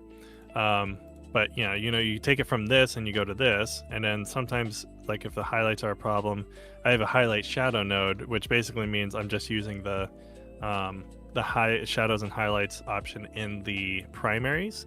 So I can tone down the highlights a little bit, and this is also a textural and spatial adjustment, meaning it's actually trying to retain detail as you bring highlights down. So I would not put this in a parallel node. There's a whole nother reason for that, but. Is the color space or gamma adjusted on the highlight shadow node? No. Okay. No, it's all. I mean, I think you could do it in linear. I just don't like the results as much. Okay. So, yeah, I use timeline. Okay. Got it. Yeah, it makes sense.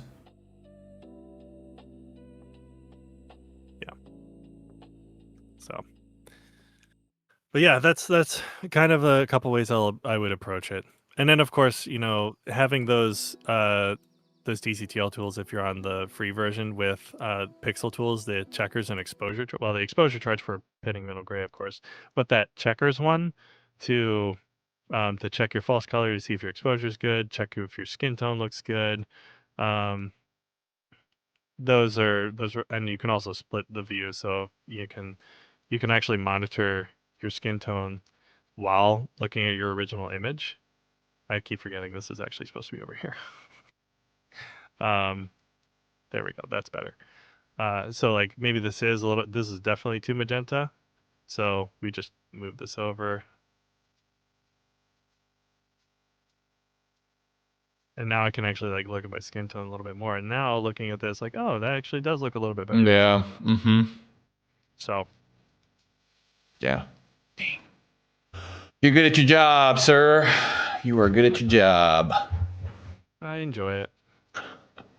All right. Well, I think we've definitely taken up a good chunk of your evening.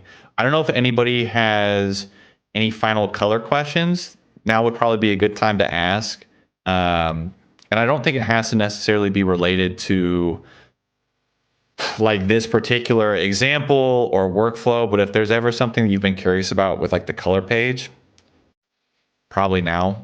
You had said, Tim, did you want to talk about glow at all? You had kind of made an offhanded comment about it. I don't know if it's worth Um, discussing. Not really. I mean, glow is basically kind of trying to simulate a diffusion effect. Um, I did kind of show how to do it with those two parallel nodes. If you had to do it in the free version, and the color tone diffuser has it as well. Glow is I never use like a straight up glow effect because it's like too gimmicky and it looks too unrealistic. So I just rely on like either the color tone diffuser or some customized halation effect to get those results. Because essentially what diffusion's doing is softening the image, and it's also allowing lights to have a more smooth glow and roll off as opposed to like harsh white spots on your screen. That's the point of diffusion, really. Okay. I gotcha. I gotcha. Um, well, sir, this has been fantastic. Is there anything else that you kind of wanted to talk about or cover or do anything? Not that I'm aware of. If you do have like additional things that like, oh, I forgot to ask this, or if there's this part of my workflow that I would like to nail down and get better at, then I can probably do like a quick follow up thing for it. But yeah, other than that, I think I covered all I wanted to. Yeah. Amazing, man. Amazing. I still can't believe I had my timeline in the wrong color space. Well, I'm glad we went over that. I'm telling you, I spent so much time just to get, like, I probably spent an entire evening to try to get my footage somewhat usable and to end up with, oh, dude, it hurts me to look back at it. It's just, it's so bad. It's fun.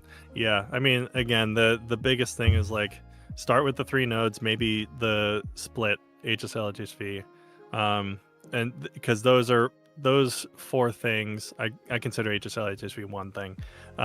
Those 4 things are going to be what determine most of like a majority of your grade and your correction, your image. So yeah, start with those 4.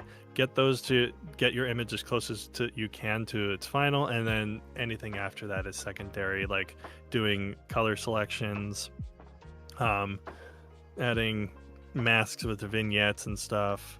Those are all secondary. Okay. Bet. Alrighty, sir. Well, I appreciate it. I think we can call it a coloring workshop. I think so. I think we did okay. We did okay. Yeah, I seriously appreciate you taking the time to do this with me, because man,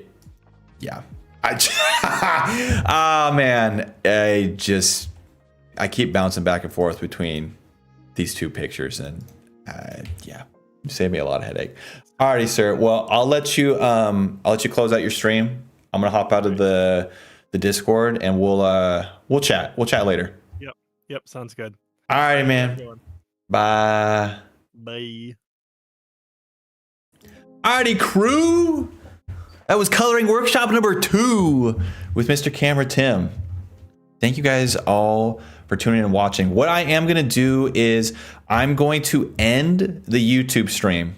So I'm going to end the YouTube stream so that this segment lives as its own little YouTube whatever. I'm going to just hang out on Twitch for just a little bit longer. Get kind of caught up and just talk through some things. So if you're on YouTube and you want to come over to the Twitch, swing on by. I'm sure there's a link in the description somewhere, or it's just twitch.tv/Wampus. But yeah, I appreciate you guys on the YouTube side of things. All right. Peace.